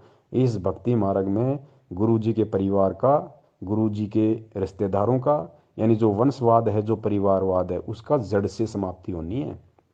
ये सबसे बड़े दुश्मन होते हैं परमात्मा के, सबसे बड़े दुश्मन। ये ज़्यादातर संगत को लेके डूबते हैं। परमात्मा ने इनका सत्यानाश करना, ज्ञान आधार से, मारना नहीं है। परमात्मा ने मरेंगे तो अपने कर्मों से मरेंगे, क्योंकि खुद परमेश्वर की वाणी है कि राम किसी को मारे नहीं, मारे तो हत्यारा राम। अरे अपने आप ही मर जाएंगे कर कर खोटे काम। तो ये जो खोटे काम ये खुद कर रहे हैं, जो संगत से करवा रहे हैं ना, इनके कर्म इनको ले डूबेंगे। तो हमने केवल परमेश्वर को अजन्मा, स्वयंभू, सतगुरु, अब देखो हम गुरु जी को सतगुरु सतगुरु कहते हैं। बंदी छोड़ सतगुरु रामपाल जी महाराज जी की जय। लेकिन ये कभी विचार नहीं किया कि बंदी छोड़ शब्द केवल बंदी छोड़ के लगता है, या तो कबीर परमेश्वर के बंदी छोड़ लगाया, या लोगों ने गरीबदास जी के बंदी छोड़ लगाया, या फिर आज संत रामपाल जी महाराज जी के बंदी छोड़ लग रहा है। तीसरे किसी महापुरुष के आज तक बंदी छोड़ शब्द नहीं लगा। हम भक्ति बोध से आरती करते हैं, 3 समय की छोटी पुस्तक में देख लेना, हमारी 11-12 गुरु प्रणाली है। उन 11-12 गुरुओं में केवल 3 के आगे बंदी छोड़ नाम दिखाई देगा आपको। एक तो खुद कबीर साहिब जी के, एक गरीबदास जी के, और तीसरा आज और हम बोलते हैं बंदी छोड़ सतगुरु रामपाल जी महाराज। तो बंदी छोड़ तो भाई परमात्मा की लगता है। पुण्यात्मा बहुत सारी बातें हैं, बहुत सारी ऐसे पॉइंट हैं, लेकिन अब समय बहुत हो गया। परमेश्वर दया करे, हम लाइव संगति के माध्यम से या वैसे भी परमेश्वर जब जब दया करते रहेंगे, आपस में हम साथ संगति करते रहेंगे। और बस भक्ति का आधार विश्वास है और कुछ नहीं पुण्यात्मा, सिर्फ भक्ति का आधार विश्वास। मैं तो यहाँ तक कहता हूँ, अगर कभी कोई ऐसी नौबत आ जाए, क्योंकि देखो परीक्षा लेगा परमात्मा। सेऊ सम्मन के भाग्य में वो संस्कार नहीं था कि सेऊ की सम्मन अपने बेटे की तलवार से गर्दन काटे, नहीं, उसके भाग्य में लिखा ही नहीं था, ऐसा होना ही नहीं था। परमात्मा ने जानबूझ के परिस्थितियां पैदा की। सम्मन और सेऊ के घर पर जब भगवान गए, ऐसी परिस्थिति बना दी परमात्मा ने, परमात्मा की इज्जत के लिए कि गुरु जी की इज्जत पाँच नहीं आ जाए, अपने लड़के को काटना पड़ गया। और फिर समर्थ शीश लेता है, ये शीश दिया करता है, एक्सटेंड करता है। तो सम्मन के पुत्र सेऊ को भी जीवित कर दिया और उनको मोक्ष दिया।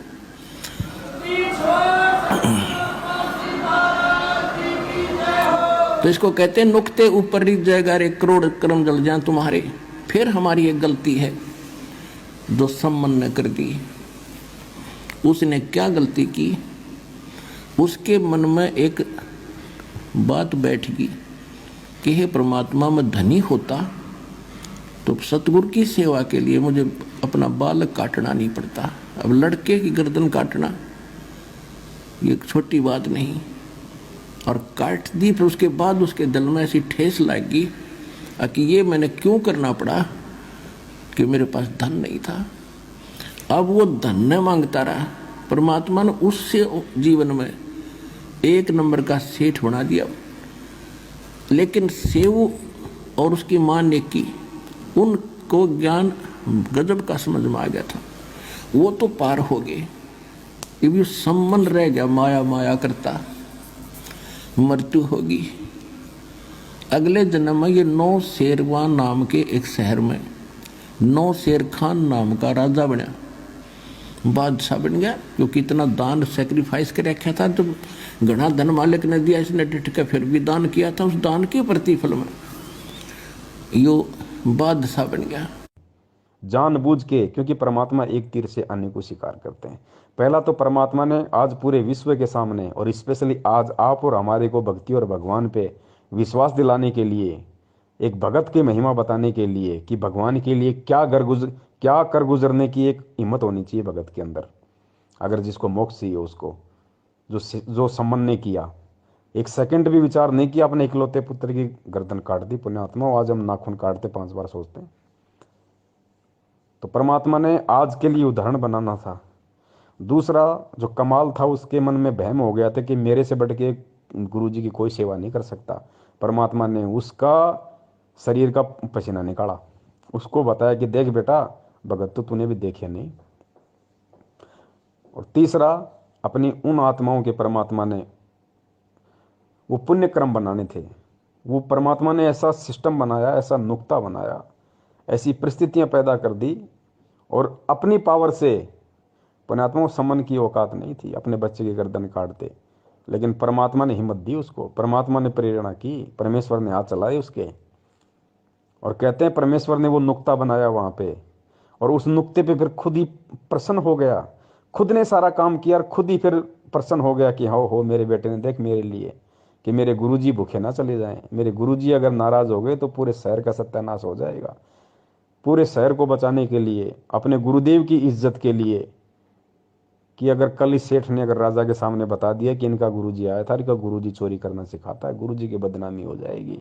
अपने गुरुजी की बदनामी के डर से, गुरुजी बदनाम ना हो इसके लिए अपने बेटे की गर्दन काट दी। आज उसी गुरु को जानबूझ के राजनीतियां कर करके बदनाम किया जा रहा है। सोचो हम कहाँ हैं पुण्यात्माओं। गुरुजी को गंदी राजनीति में ढकेल दिया, गुरुजी का नाम ले लेके वोट डलवाए जा रहे हैं। सोचो सेव और सम्मन की तुलना में आज का भगत समाज कहाँ है। तो ये ज्ञान योग और सद्बुद्धि परमेश्वर ने सत्सेवकों की खोल रखी है, जो आज दूध दूध और पानी को छान रहे हैं, नीर खीर का निबेरा कर रहे हैं। तो पुण्यात्माओं, ठीक इसी प्रकार परमेश्वर ने वो लीलाएं की सारी आप और हमारे को समझाने के लिए, इस भक्ति पे हमारे अंदर इतना विश्वास पैदा करने के लिए कि पुण्यात्माओं, अगर विश्वास नहीं है तो भक्ति नहीं है। अरे आज तो हम दिन रात सत्संग सुनते हैं, मोबाइल 24 घंटे हमारे हाथ में रहते हैं, टीवी चैनल हैं। सोचो सम्मन कहाँ सत्संग सुनता था? कभी साल 2 साल 4 साल में मौका मिला, कभी गुरुजी के चला जाता है, गुरुजी आ जाते तो नहीं। उस समय कहाँ मोबाइल था, कहाँ वो अपनी चूड़ी बनाते बनाते सत्संग सुनता था भाई। और बिना सत्संग सुने ज्ञान आधार हो नहीं सकता। तो पुण्यात्माओं, आज हम उन आत्माओं के सामने कहाँ टिकते हैं? आज तो हमने कुर्बान हो जाना चाहिए गुरुजी के ऊपर, मर मिटना चाहिए हमारे हमारे परमपिता परमेश्वर सतगुरु रामपाल जी महाराज जी के ऊपर कि परमात्मा आपने कैसे दया बख्शी। आज हम अगर एक दिन गुरु जी के सत्संग ना सुने तो आत्मा खाली खाली हो जाती है। और सोचो उस समय तो 4-4 साल सत्संग नहीं सुनते थे गुरु जी के, फिर भी इतनी उनमें उनमें हिम्मत, दृढ़ता। तो पुण्यात्माओं, आज फिर हम क्यों पीछे हट रहे हैं? और आज भी यदि हम इस मौके को चूक गए तो इसलिए गुरु जी कहते हैं कि दोबारा ये दाव नहीं लगेगा, फिर नहीं लगेगा ये दाव दोबारा। तो पुण्यात्माओं, बहुत सारी बातें हैं। परमेश्वर दया करें, हम ऐसे ही एक दूसरे भाई बहन आपस में जुड़े रहें। और हमारे जितने भी भगत भाई बहन जो सतलोक आश्रम मैनेजमेंट हरियाणा के पीछे बेचारे भोलेपन में लगे हुए हैं, पुण्यात्मा, हमारा आप ये सोच लो कि हमारे वो भगत भाई बहन जो 70% हैं जो मैनेजमेंट के पीछे, आप ये मत समझ लो कि उनको कसाई ने बाड़े में कैद कर रखा है। ये सतलोक आश्रम मैनेजमेंट हरियाणा काल रूपी कसाई है साक्षात, और इसने उन भक्तों को बाड़े में कैद रखा है। अब हमारी जिम्मेदारी क्या है? अब हमने उन भक्तों को वहाँ से मुक्त करवाना है गुरु जी के आशीर्वाद से। और मुक्ति का साधन एक ही है उनका कि हम उन तक ये संदेश पहुँचाते रहें। ये ऑडियो वीडियो मैसेज लाइव के वीडियो हम उनको ना चाहते हुए भी शेयर करते रहें, चाहे वो हमें गालियाँ दें, चाहे हमें डराएं, चाहे धमकाएं। पुण्यात्माओं, गुरु जी कहते हैं ना, अगर किसी को बुखार है तो बच्चा तो दवाई लेने से मना करता ही है, वो तो रोता भी है, माँ बाप का नाक पकड़ लेता है, कान पकड़ लेता है, थप्पड़ भी मार देता है एक आधा। लेकिन क्या माँ बाप उसको दवाई नहीं पिलाते? पिलानी पड़ेगी, उनको पता है कि ये नादान है। तो इसी प्रकार हमने हमारे भगत भाई बहनों तक, चाहे व्हाट्सएप के ग्रुप हो, चाहे फेसबुक के ग्रुप हो, चाहे सोशल मीडिया का कोई भी प्लेटफॉर्म हो, हमने हर संभव कोशिश करके अपने उन भाइयों तक हमने संदेश पहुंचाने हैं। चाहे वो हमें अच्छा कहें, चाहे हमें वो बुरा कहें, हमें परमेश्वर के प्रति अपना एक शिष्य धर्म निभाते हुए हमने ये कर्म करना है। बाकी खेल सारा परमात्मा का। तो सत्साई पुण्यात्माओं, बंदी छोड़ सतगुरु रामपाल जी महाराज की जय। तो यहाँ महाराज गरीबदास जी कहते हैं कि भाई इतनी बात समझ के भी जय तेरा पल्ला नहीं पड़ती, फिर तो भाई तेरी मर्जी। गरीब सतगुर मिले तो क्या करे, अंदर बाद विवादे, सिर जम डंडा खात हैं, चाहे करोड़ मिलो भावे साध। के सतगुरु गुरु मिल भी जावे और या बात फिर भी पल्ला नहीं पड़े तो के करे बेचारा। गुरु वो कह सका है भाई, रो सका है, बता सका आपको, बाकी इस पर अमल करना तो आपके भाग की बात सर।